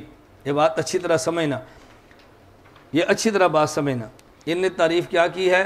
اتباع الانسان غیرہ فیما یقول او یفعل، کسی انسان کا دوسرے کی بات یا دوسرے کے عمل کو مان لینا، من غیر نظر الی الدلیل، دلیل کی طرف نہیں دیکھا، اس کے مسئلے کو دیکھ لیا ہے، دلیل کا مطالبہ نہیں کیا، اس سے مسئلہ پوچھ لیا ہے۔ کأن ھذا المتبع، گویا کہ شخص جو اتباع کرنے والا ہے اور مسئلہ ماننے والا ہے، جعل قول الغیر او فعلہ، یہ دوسرے کے قول یا فعل کو اپنے گلے کا ہار بنانے لگا ہے۔ کیوں؟ من غیر مطالبت دلیل، بغیر دلیل کا مطالبہ کیے ہوئے۔ حضرت تھانوی رحمۃ اللہ اس کو اپنے الفاظ میں الاقتصاد میں یوں نقل کیا ہے، تقلید کہتے ہیں کسی کا قول محض اس حسن ظن پر مان لینا کہ وہ دلیل کے موافق بتلا دے گا اور اس سے دلیل کی تحقیق نہ کرنا۔ اب اس دونوں تعریفوں کا عربی اردو کا خلاصہ کیا ہے؟ کسی بندے سے مسئلہ پوچھنا اور اس سے دلیل کا مطالبہ نہ کرنا، لیکن یہ اعتماد ہو کہ اس کے بعد دلیل موجود ہے۔ بات سمجھ آ گئی ہے؟ یہ پتہ ہو کہ اس کے بعد دلیل موجود ہے لیکن اس سے دلیل کا مطالبہ نہ کریں، اس کا نام تقلید ہے جو ہمارے اکابر نے لکھی ہے۔ میں ایک تقلید آپ کی خدمت میں پیش کرتا ہوں، اور یہ تقلید پر ہونے والے سارے اعتراضات کی روشنی میں یہ تقلید کا تعریف مرتب کی گئی ہے۔ اگر یہ تعریف ذہن میں رکھ لیں تو پھر تعریف پر ہونے والے سارے اشکالات کا وجود ختم ہو جاتا ہے۔ وہ تعریف کیا ہے؟ مسائل اجتہادیہ میں غیر مجتہد کا، ایسے مجتہد کے مفتہ بہا مسائل کو بلا مطالبہ دلیل مان لینا جس کا مجتہد ہونا دلیل شرعی سے ثابت ہو اور اس کا مذہب اصولاً و فروعاً مدون ہو کر مقلد کے پاس تواتر کے ساتھ پہنچا ہو۔ یہ تقلید کی تعریف ہے۔ میں فوائد قیود بیان کروں گا تو بڑے آرام سے مسئلہ حل ہو جائے گا۔ ہم نے تقلید کی تعریف میں پہلا لفظ کیا کہا؟ آپ ذہن میں رکھ لیں، مسائل اجتہادیہ میں۔ کیا لفظ ہے؟ مسائل اجتہادیہ میں۔ توجہ، یہ کیوں کہا؟ اس میں دائرہ تقلید کو بیان کیا ہے کہ تقلید کن کن مسائل میں ہوتی ہے اور تقلید کن کن مسائل میں نہیں ہوتی۔ اس کی ذرا تفصیل سنیں۔ مسائل کی دو قسمیں ہیں، نمبر ایک مسائل واضحہ، نمبر دو مسائل غیر واضحہ۔ واضح مسائل کے اندر تقلید نہیں ہوتی، خواہ وہ قرآن کریم کے اندر ہو خواہ وہ حدیث مبارک کے اندر ہو۔ الحمدللہ رب العالمین، تمام تعریفیں اس اللہ کے لیے جو رب العالمین ہے، اب اس پہ کیا تقلید کرنی ہے؟ یہ بات تو صاف سمجھ آ رہی ہے۔ تو جو مسائل بالکل واضح ہوں اس کے اندر تقلید نہیں ہوتی۔ تقلید کس میں؟ مسائل غیر واضحہ۔ مسائل غیر واضحہ کی 5 قسمیں ہیں، ذرا اس کو نوٹ فرمائیں۔ نمبر ایک، مسائل غیر منصوصہ، مسئلہ موجود ہے لیکن اس پر قرآن یا قرآن کی آیت موجود نہ قرآن میں ہے نہ حدیث مبارک میں ہے۔ اس کی 2 مثالیں دیں۔ نمبر ایک، مسئلہ اس کی اصل تو قرآن میں ہے لیکن مسئلہ قرآن میں نہیں ہے، اس کی اصل تو حدیث میں ہے لیکن مسئلہ حدیث مبارک میں نہیں۔ مجتہد یا آیت سے مسئلہ نکالتا ہے یا حدیث مبارک سے نکالتا ہے۔ قرآن کریم کی مثال سمجھیں، یا ایھا الذین آمنوا انما الخمر والمیسر والانصاب والازلام رجس من عمل الشیطان فاجتنبوہ لعلکم تفلحون۔ اب دیکھو اس آیت میں اللہ رب العزت نے شراب کا نجس ہونا بیان فرمایا ہے۔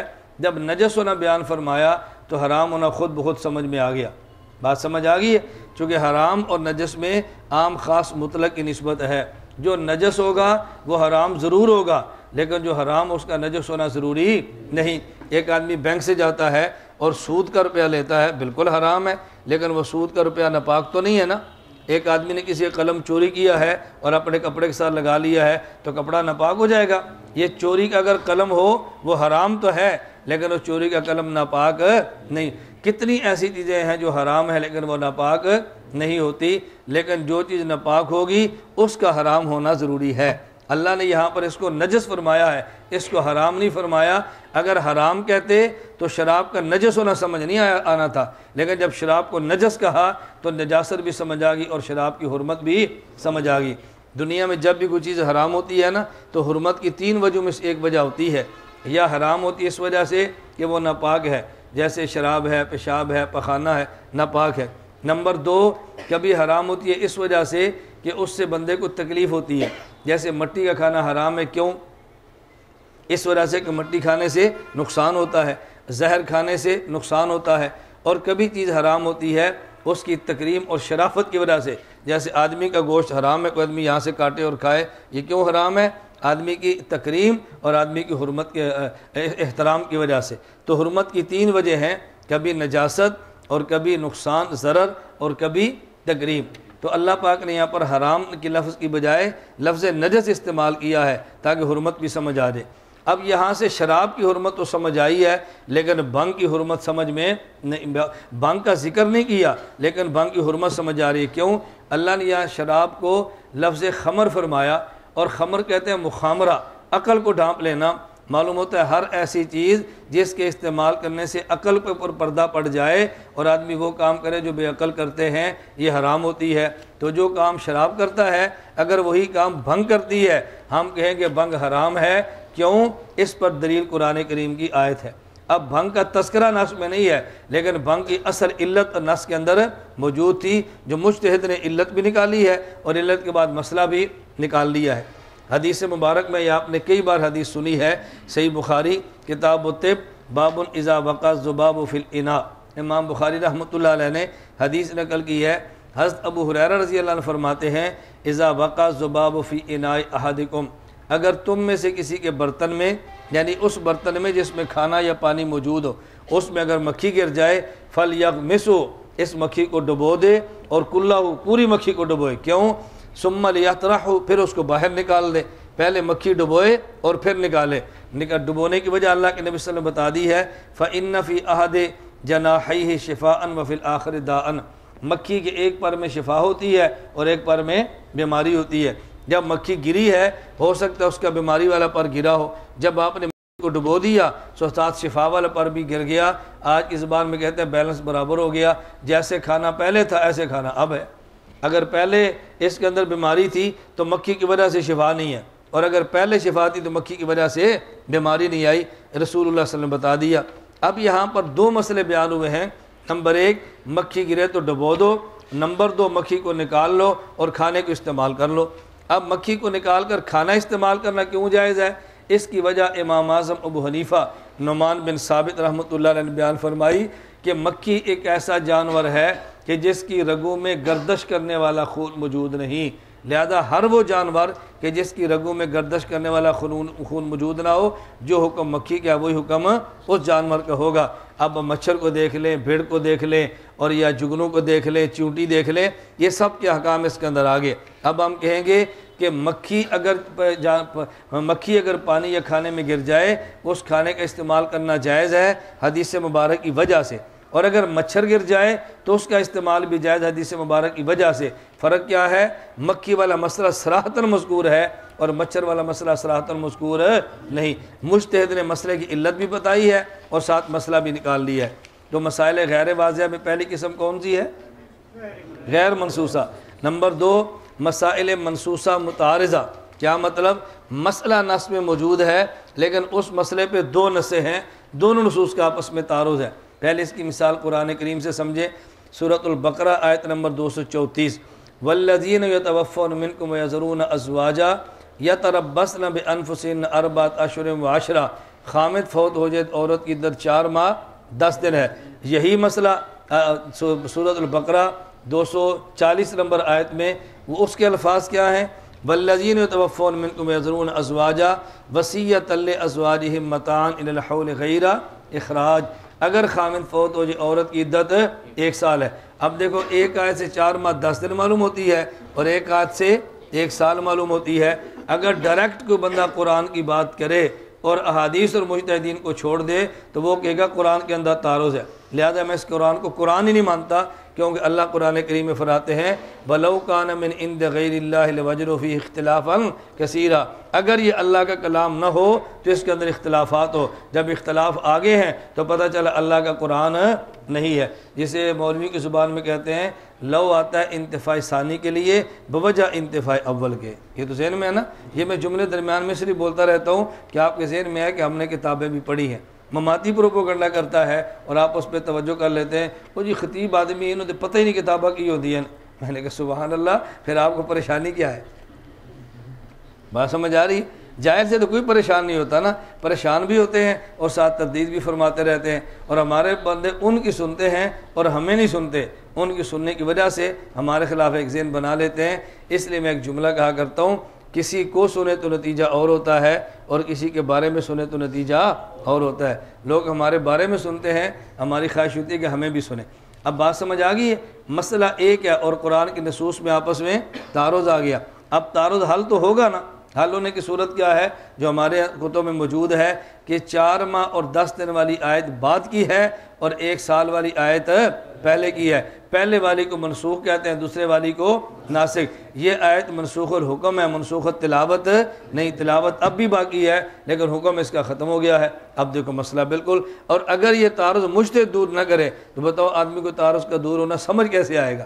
آدمی تو کہے گا قرآن ہی اصلی نہیں ہے، اس لیے آیات میں تعارض آ گیا۔ نمبر 2، اب مسئلہ ہے آمین کا، آمین بالجہر ہو یا آمین بالسر ہو، آمین اونچی آواز سے کہیں یا آمین آہستہ۔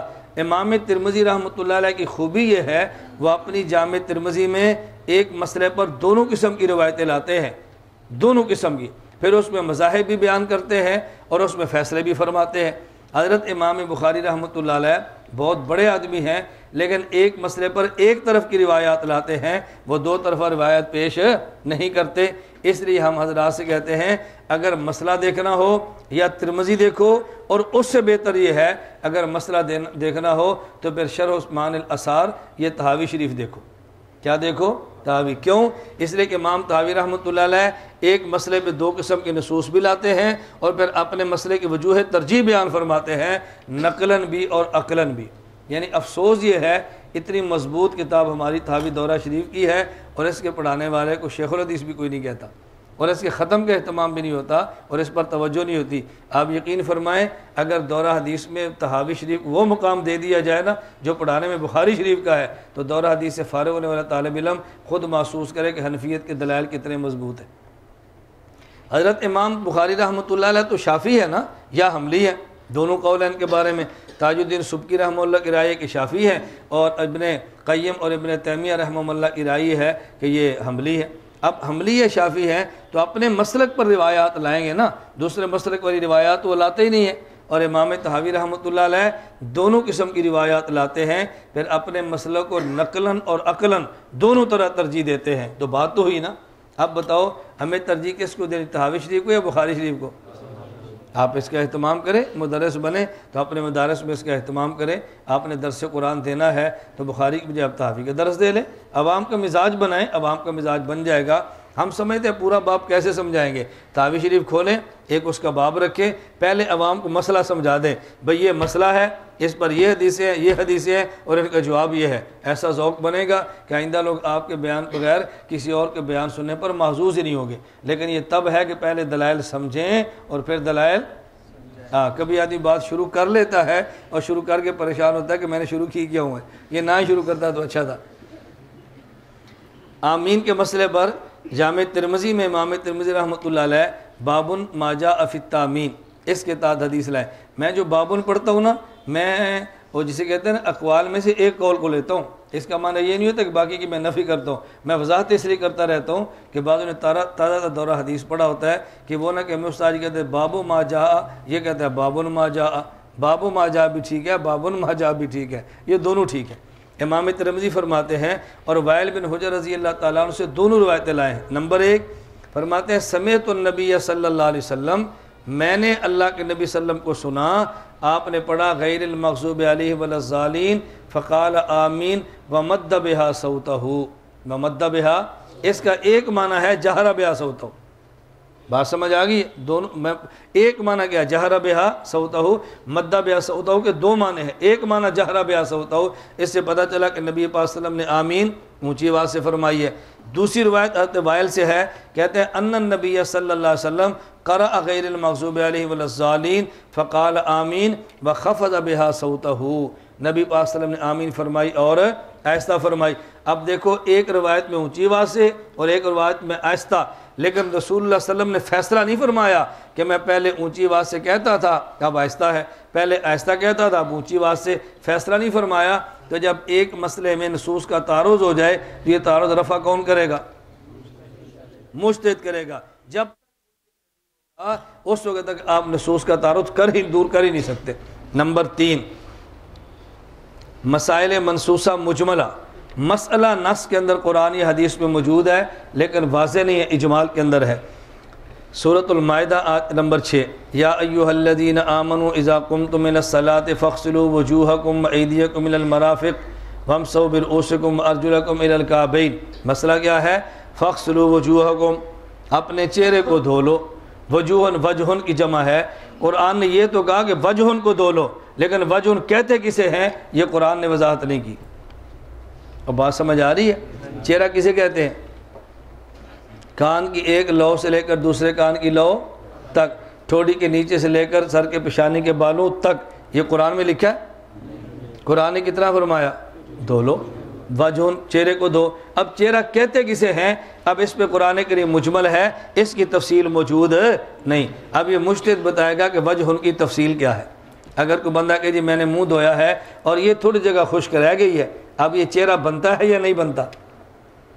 بات سمجھ آ گئی ہے؟ چہرہ بنتا ہے یا نہیں بنتا؟ بنے گا تو ٹھیک ہے، نہیں بنے گا تو نہیں۔ جیسے داڑھی ہے نا، بہت سے لوگ ہم سے پوچھتے ہیں یہ رخسار والے بال کٹوانا جائز ہے؟ بعض کہتے ہیں جی گردن کے بال کٹوانا جائز ہے۔ اب ہمیں جواب کیوں نہیں آ رہا ہوتا؟ ہمیں یہ نہیں پتا کہ داڑھی کا معنی کیا ہے۔ اگر داڑھی کا معنی جاتا تو جواب واضح ہے، داڑھی داڑھ سے ہے۔ کیسے ہے؟ داڑھ۔ اس کا مطلب جو بال داڑھ کے اوپر ہوتے ہیں اس کو داڑھی کہتے ہیں۔ یہ اوپر کے بال اور نیچے کے بال یہ داڑھی کا حصہ نہیں ہے۔ صاف کرا لیں تب بھی ٹھیک ہے، رکھ لیں تو تب بھی ٹھیک ہے۔ اب داڑھی کا معنی آ گیا تو کوئی الجھن تو نہیں ہے نا، لیکن معنی نہیں آئے گا تو پھر الجھن تو ہوگی۔ اس لیے میں گزارش کرتا ہوں، وجہن قرآن نے بیان کیا لیکن مجمل ہے اور تفصیل اس کی موجود نہیں۔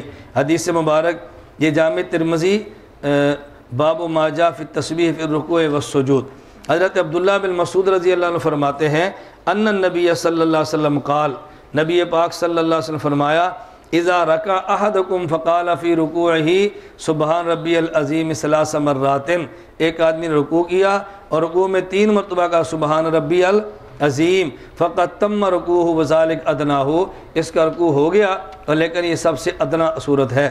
فاذا سجد فقال فی سجودہ سبحان ربی الاعلی ثلاث مرات فقد تم سجودہ وذالک ادناہ، 3 مرتبہ سبحان ربی الاعلی رکوع میں کہا، سجدے میں کہا، سجدہ ہو گیا لیکن یہ سب سے ادنا صورت ہے۔ اب یہ مجمل کیسے ہے؟ رسول اللہ صلی اللہ علیہ وسلم نے یہ تو فرمایا اگر 1 مرتبہ سبحان ربی العظیم کہا تو رکوع مکمل ہو گیا، اور اگر 1 بار بھی نہ کہا تو پھر رکوع ہوگا یا نہیں ہوگا؟ سبحان اللہ، علماء کا اختلاف شروع ہونے لگا ہے۔ بھائی اگر بندے نے اپنے رکوع میں 1 بار بھی سبحان ربی العظیم نہ کہا تو رکوع ہو جائے گا یا نہیں؟ ہو جائے گا۔ سبحان ربی العظیم کو رکن تو نہیں ہے نا، کوئی واجب تو نہیں ہے نا، ترک سنت کا گناہ ہوگا لیکن رکوع تو ہو جائے گا نا۔ اب اللہ کے نبی نے مجمل بیان فرمایا، اتنا فرمایا کہ سبحان ربی العظیم 3 مرتبہ کہا، اللہ کے نبی فرماتے ہیں اس کا رکوع مکمل ہو گیا، وذالک ادنا، اور سب سے ادنا صورت ہے۔ اب بتاؤ ادنا 3 ہے یا ادنا 1 ہے؟ 1 سے بھی ہو جاتا ہے تو پھر 3 کو ادنا کیسے فرمایا؟ اب دیکھو مجمل ہو گیا نا، پورا مسئلہ واضح نہیں ہے۔ ہم کہتے ہیں مسئلہ نص کے اندر موجود ہوگا لیکن نص میں اجمال ہے۔ اب اس اجمال کی شرح تب سمجھ آئے گی جب مجتہد شرح کرے گا، جب تک نہیں شرح کرے گا تو اس اجمال کی شرح آ سکتی ہی نہیں، اس میں تقلید ہے۔ نمبر 4، مسائل منصوصہ محتملۃ المعانی، مسئلہ نص کے اندر موجود ہے لیکن اس نص میں کئی معنی کا احتمال ہے۔ اب کون سا معنی لے؟ جب تک مجتہد وضاحت نہ کرے تو اس وقت تک بندہ مسئلے کا معنی متعین کر نہیں سکتا۔ نمبر 1، قرآن کریم سے مثال سمجھے، سورۃ البقرہ آیت نمبر 228، والمطلقات یتربصن بانفسہن ثلاثۃ قروء، یہ سمجھانا بہت آسان ہے چونکہ آپ نے بار بار پڑھا ہے۔ قروء قرء کی جمع ہے، قرء کا معنی حیض بھی ہے اور قرء کا معنی طہر بھی ہے۔ عورت کے ماہواری کے دن بھی ہیں جنہیں حیض کہتے ہیں، عورت کے پاکی کے دن بھی طہر کہتے ہیں۔ قرء کے دونوں معنی ہیں، جب عورت کو طلاق ہو جائے تو 3 قروء تک انتظار کرے، یعنی اس کی عدت 3 قروء بنتی ہے۔ اب اس سے مراد 3 طہر ہے یا 3 حیض ہے؟ نہ قرآن کریم نے طہر فرمایا نہ قرآن کریم نے حیض فرمایا، قروء کہہ کر چھوڑ دیا۔ اب جب تک اس کے 2 معنی میں سے ایک معنی کا تعین مجتہد نہ کرے ہم کسی معنی کا تعین نہیں کر سکتے، کیونکہ آیت کے اندر دونوں معنوں کا احتمال موجود ہے۔ حدیث مبارک سنیں، یہ صحیح مسلم باب طلاق الثلاث، حضرت عبداللہ بن عباس رضی اللہ عنہما فرماتے ہیں اس حدیث کی اصل شرح تو اپنے مسئلے پر آئے گی، جان بوجھ کے ہم نے اس کو اس ضمن کے اندر لائے ہیں تاکہ مثال بھی سمجھ آ جائے اور مسئلہ بھی سمجھ آ جائے۔ حضرت عبداللہ بن عباس رضی اللہ عنہ فرماتے ہیں کانت طلاق علی عہد رسول اللہ صلی اللہ علیہ وسلم و خلافت ابی بکر و سنتین من خلافت عمر طلاق الثلاث واحدۃ، حضور پاک صلی اللہ علیہ وسلم کے دور میں 3 طلاق ایک ہوتی، حضرت ابو بکر صدیق کے دور میں 3 طلاق ایک ہوتی، حضرت عمر رضی اللہ عنہ کے ابتدائی خلافت کے 2 سالوں میں 3 طلاق ایک ہوتی، اور بعد میں عمر رضی اللہ عنہ نے فیصلہ فرما دیا اب 3 طلاق دو گے تو 3 شمار ہوگی۔ غیر مقلدین کی طلاق ثلاث کے مسئلہ پہ سب سے مضبوط دلیل یہ حدیث ہے، اس سے مضبوط دلیل ان کے پاس کوئی نہیں، اور وہ شروع یہاں سے ہوتے ہیں کہ 3 طلاق جی 3 ہوتی ہے، حضرت عمر کا سیاسی فیصلہ تھا کہ 3 طلاق ایک ہوتی ہے۔ اب اس حدیث مبارک کے کئی جوابات ہیں، وہ جوابات 3 طلاق کے مسئلے پر آئیں گے۔ آپ ایک جواب سنیں جو میں یہاں وضاحت کرنا چاہتا ہوں۔ عربی زبان کے 2 لفظ ہیں، نمبر 1 تاکید اور نمبر 2 استئناف۔ کتنے لفظ ہیں؟ نمبر 1 تاکید اور نمبر 2، ایک لفظ کو 2 بار یا 3 بار لائیں اور معنی ایک ہو اسے تاکید کہتے ہیں، اور ایک ہی لفظ کو 2 یا 3 بار لائیں اور ہر بار معنی الگ ہو اسے استئناف کہتے ہیں۔ اسے کیا کہتے ہیں؟ ایک ہی لفظ کو 2 بار یا 3 بار کہیں اور ایک ہی معنی ہو، اس کا مطلب تاکید، اور ایک لفظ کو 2 یا 3 بار لائیں اور ہر مرتبہ معنی الگ ہو تو اس سے مراد استئناف ہوتا ہے۔ بات سمجھیں؟ اب میں کمرے میں بیٹھا ہوں اور ایک طالب علم میرے پاس آیا تو میں ایک خدمت پہ ساتھی کہتا ہوں ٹوپی لے کر آؤ، میں نے ٹوپی دے دی، وہ آیا، میں کہتا ہوں ٹوپی لاؤ، ایک اور طالب علم آ گیا، یہ دوسری لے آیا، میں کہتا ہوں ٹوپی لاؤ، یہ ایک اور لایا، 3 ہوگی۔ اب دیکھیں میں ٹوپی لاؤ کہہ رہا ہوں نا، اور ہر مرتبہ ٹوپی لاؤ کا معنی وہ پہلی ٹوپی ہے، ہر مرتبہ الگ ٹوپی ہے، اسے کیا کہیں گے؟ استئناف۔ بات سمجھ آ رہی؟ اسے کیا کہیں گے؟ میں اور ٹوپی نہیں کہہ رہا، صرف کہہ رہا ہوں ٹوپی لاؤ۔ ایک خدمت والا بندہ سمجھتا ہے کہ جب کہہ رہا ہوں ٹوپی لاؤ اس کا معنی اور ہی ہے، اس کا معنی وہی ٹوپی دوبارہ نہیں ہے، تو استئناف ہوگی یا تاکید؟ استئناف۔ اور آپ کمرے میں بیٹھے ہیں، اچانک سانپ آ جائے، بندہ کہتے ہیں یار کسی لڑکے کو بلانا، سانپ آ گیا، سانپ آ گیا، سانپ آ گیا۔ کتنے سانپ آئے؟ ایک ہی ہے۔ تو سانپ کو 3 مرتبہ کہا تو ایک ہے، اور ٹوپی 3 مرتبہ کہی تو الگ الگ ہو گئی نا۔ تو ایک لفظ کو 3 بار کہیں گے اور ایک ہی معنی ہو اسے کہتے ہیں تاکید، اور ایک لفظ کو 3 بار کے ہر مرتبہ الگ معنی ہو اس کا نام۔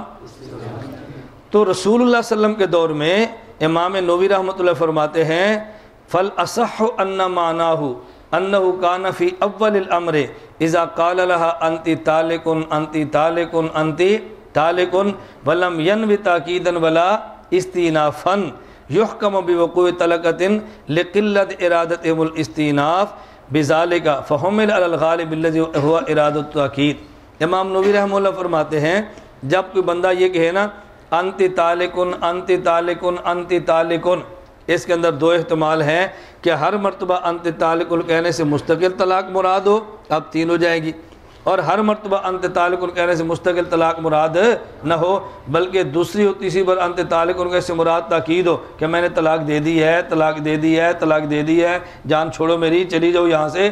اب یہ طلاق ایک ہی دی ہے اور اسی کو پکا کرنے کے لیے طالقن طالقن کہہ رہے ہیں، دونوں احتمال ہے نا۔ اب امام نووی رحمہ اللہ فرماتے ہیں ابتدائی اسلام میں جب یہ طلاق حکم نازل ہوا، عام طور پہ بیوی کو انت طالقن کہتا تو مراد تاکید ہوتی تھی، مراد استئناف نہیں ہوتا تھا، مراد تاکید تھی، مراد استئناف۔ جب استئناف ہوگا تو 3 مرتبہ انت طالقن سے 3 ہوگی یا 1 طلاق ہوگی؟ مراد اگر تاکید ہوگی، استئناف نہیں ہوگا تو انت طالقن کہنے سے 3 ہوگی یا 1 ہوگی؟ امام نووی رحمہ اللہ فرماتے ہیں اس وقت عمومی ماحول یہ تھا اگر 3 مرتبہ انت طالقن کہہ لیتے تو ارادہ تاکید کا کرتے تھے، استئناف کا نہیں کرتے تھے۔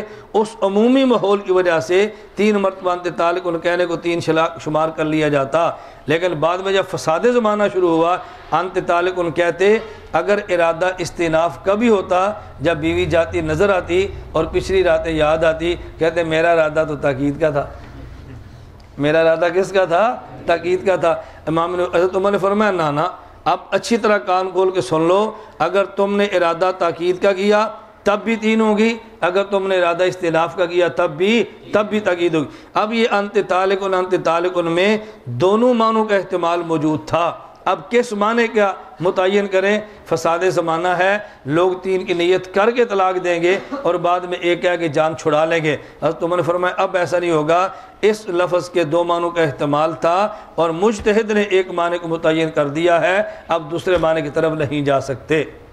بات سمجھ آ گئی ہے؟ لیکن یہ تب ہے جب انت طالقن کہے، اور اگر انت طالقن ثلاثن کہے یا انت طالقن ثلاثتن کہے، اس وقت کتنی ہوگی؟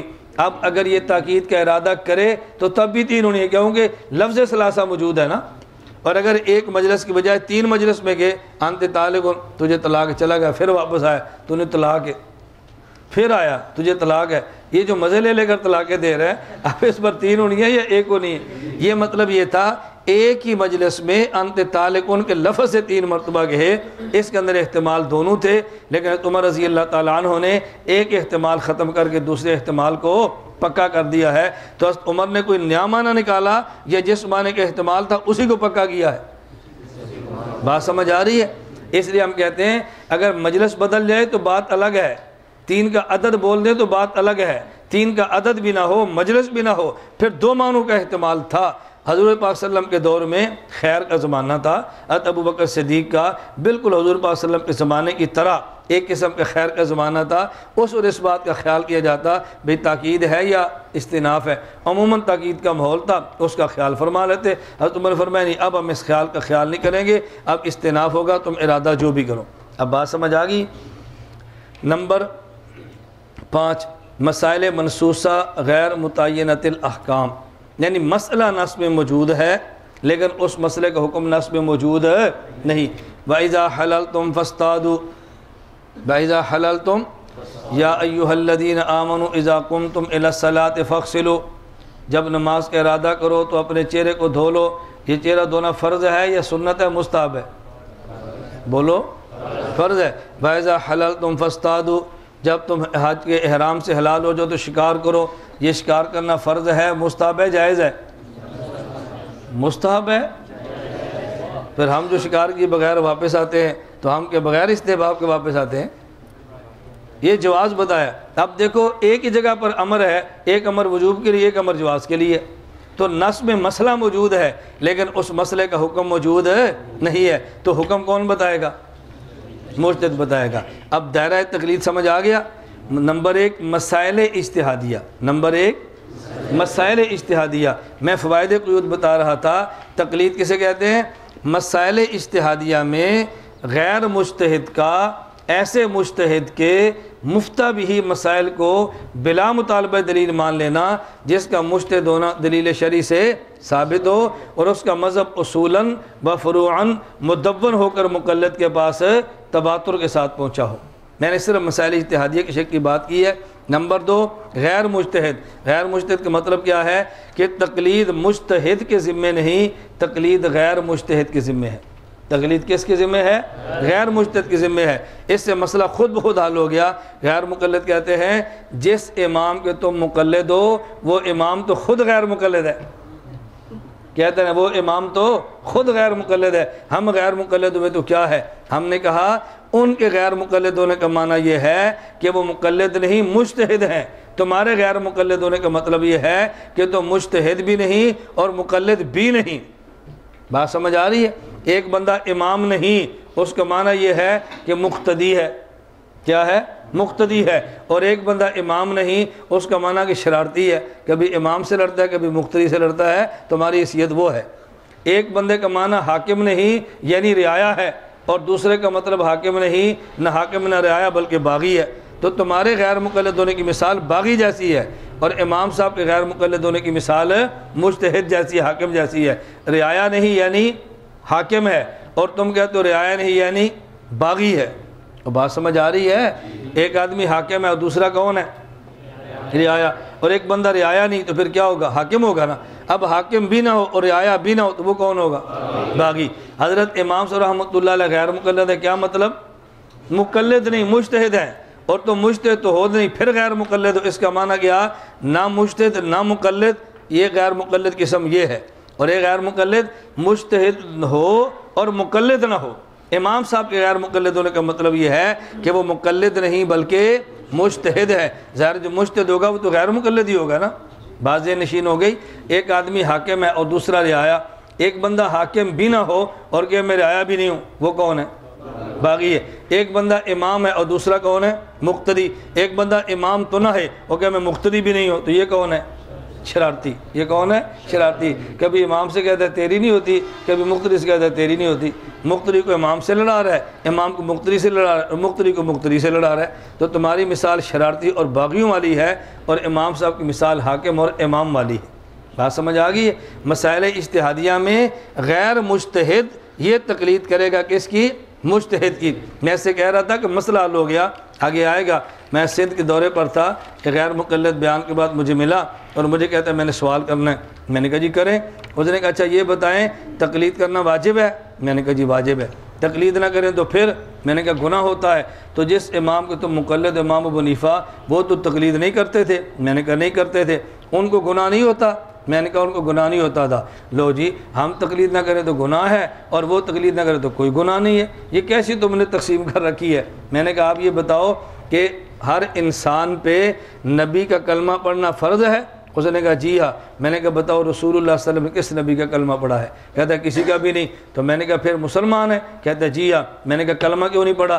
کہتا ہے وہ تو خود نبی ہیں، وہ کسی کا کلمہ کیوں پڑھیں گے؟ میں نے کہا اچھا دوسرا مسئلہ بتاؤ، باجماعت نماز پڑھنا ضروری ہے؟ کہتا ہے جی ہاں۔ میں نے کہا نہ پڑھے تو پھر؟ کہتا ہے گناہ ہوتا ہے۔ میں نے کہا باجماعت کا مطلب کیا ہے؟ کہتا ہے چند بندے امام کے پیچھے کھڑے ہوں اور نماز پڑھ لیں، اس کا نام باجماعت ہے۔ میں نے کہا اچھا تمہارا امام بے جماعت پڑھتا ہے اور تم نماز باجماعت پڑھتے ہو، تمہارا امام بے جماعت پڑھتا ہے اور تم باجماعت، کیا مطلب؟ میں نے کہا مطلب یہ ہے کہ تم تو امام کے پیچھے ہو، تمہارا امام کس امام کے پیچھے ہے؟ اب وہ فوراً کہنے لگا بات سمجھ آ رہی ہے؟ میں نے کہا باجماعت نماز کا مطلب کیا ہے؟ اس نے کہا باجماعت کا معنی کہ چند لوگ امام کے پیچھے کھڑے ہوں اور نماز پڑھے، یہ باجماعت ہوتی ہے۔ میں نے کہا تمہارا امام بے جماعت پڑھتا ہے، وہ تو کسی امام کے پیچھے نہیں ہے، اور تم باجماعت پر تم امام کے پیچھے ہو۔ کہتا جی وہ تو خود امام ہے، وہ کسی کے پیچھے کھڑا ہو کر نماز کیوں پڑھے گا؟ میں نے کہا جس طرح رسول اللہ صلی اللہ علیہ وسلم کسی کا کلمہ نہیں پڑھتے، خود نبی ہے، اور جس طرح امام کسی کے پیچھے نماز نہیں پڑھتا، وہ خود امام ہے۔ امام ابو حنیفہ کسی کی تقلید نہیں کرتے کیونکہ وہ خود امام ہے۔ بات سمجھا؟ کیونکہ وہ خود امام ہے۔ بات اچھی طرح حل ہوگی نا؟ میں بتا رہا تھا کہ مسائل اجتہادیہ میں تقلید کون کرے گا؟ بولو، غیر مجتہد تقلید کرے گا مجتہد کی۔ ایک معاملہ مجتہد کا اور ایک معاملہ ہے غیر مجتہد کا۔ اچھا پھر مجھے وہ کہنے لگا یہ بتائیں امام تو اور بھی کئی ہیں۔ میں نے پہلے کہا تھا نا کہ مسئلے کو مثال کی صورت میں عوام کو سمجھانا سیکھیں، مثال کی صورت میں عوام کو سمجھانا سیکھیں۔ یہ بات سمجھ آ گئی؟ بے اگر تقلید کرنا گناہ نہیں، تقلید نہ کرنا گناہ ہے تو تمہارے امام کس کی تقلید کرتے ہیں؟ کسی کے بھی نہیں، ان کو گناہ نہیں ہوتا؟ میں نے کہا بالکل گناہ نہیں ہوتا۔ دونوں مثالیں ذہن نشین فرما لیں۔ اللہ کے نبی نے کلمہ کس کا پڑھا؟ کہتا ہے کسی کا بھی نہیں۔ میں نے کہا کیوں نہیں پڑھا؟ کہتا ہے وہ تو خود نبی ہے۔ امام کسی کے پیچھے جماعت میں کھڑا ہوتا ہے؟ کہتا ہے جی نہیں، کیوں؟ وہ خود امام ہے۔ میں نے کہا جس طرح نبی کسی اور نبی کا کلمہ نہیں پڑھتا، خود نبی ہے، امام نماز میں کسی اور کے پیچھے کھڑا نہیں ہوتا کیونکہ خود امام ہے۔ امام ابو حنیفہ کسی کی تقلید نہیں کرتے کیونکہ خود مجتہد ہے۔ مجھے کہتے ہیں امام تو اور بھی بہت ہے، امام شافعی، امام مالک، امام احمد، امام اوزاعی، امام ثوری، امام زفر، کتنے امام ہیں؟ تم ان کو چھوڑ کر ان کی تقلید کیوں کرتے ہو؟ میں نے کہا یہاں خیر پر میرس میں بہت ساری مسجدیں ہیں، تو وہاں چھوڑ کر یہاں جمعہ کیوں پڑھتا ہے؟ کہتا ہے وہ مسجد چھوٹی ہیں اور یہ مسجد بڑی ہے۔ میں نے کہا وہ امام چھوٹے ہیں اور یہ امام بڑے ہیں۔ تو مجھے کہتے ہیں سائیں آپ مثال دیتے ہیں دلیل نہیں دیتے۔ میں نے کہا تیرا مولوی آئے گا تو دلیل دیں گے، تو جیسے جاہل کو مثال دیں گے۔ تیرا مولوی آئے گا تو پھر دلیل دیں گے اور تو جیسے جاہل کو مثال دیں گے۔ مولویوں کو دلیل سے قائل کرتے ہیں اور جاہل کو مثالوں سے قائل کرتے ہیں۔ اللہ ہم سب کو بات سمجھنے کی توفیق عطا فرمائے۔ قاضی بزاوی رحمہ اللہ فرماتے ہیں سورہ فاتحہ 4 چیزوں پر مشتمل ہے: حمد باری تعالیٰ، تعبد بالامر والنہی، وعدہ اور وعید۔ آپ فرماتے ہیں 2 چیز مشتمل ہے، کیا فرق ہے؟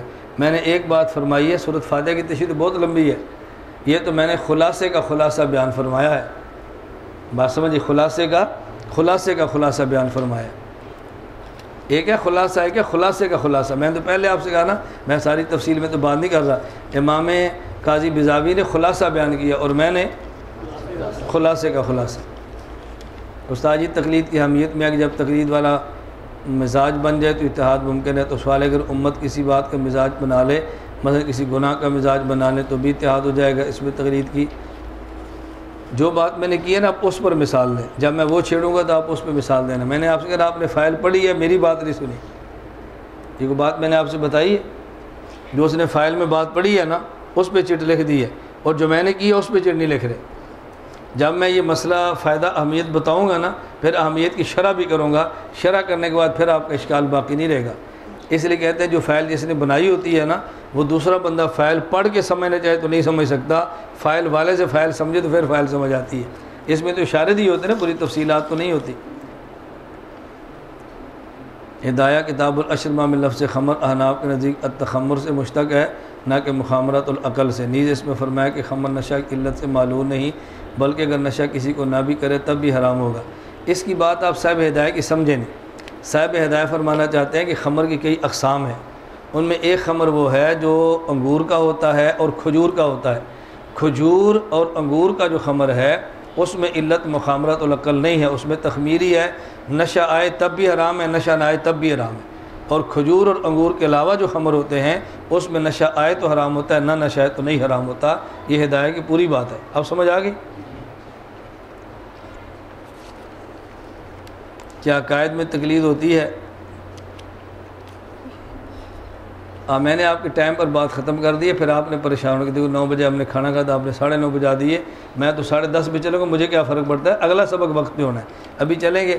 دیکھیں عقائد میں 2 چیزیں ہوتی ہیں، ہم عقائد میں تقلید کرتے ہیں، اس تقلید کا مطلب کیا ہوتا ہے؟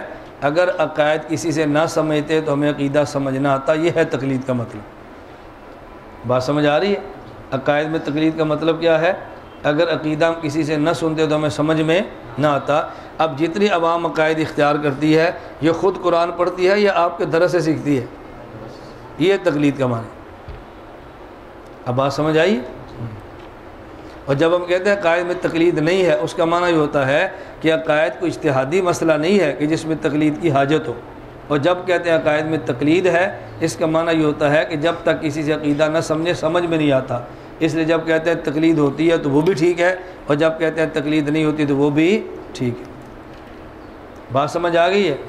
اب دسترخوان لگا، آپ کھانا کھا لیں اور 9:30 بجے آپ یہاں پہنچ جائیں، ٹھیک 9:30 سبق شروع ہونا ہے انشاءاللہ۔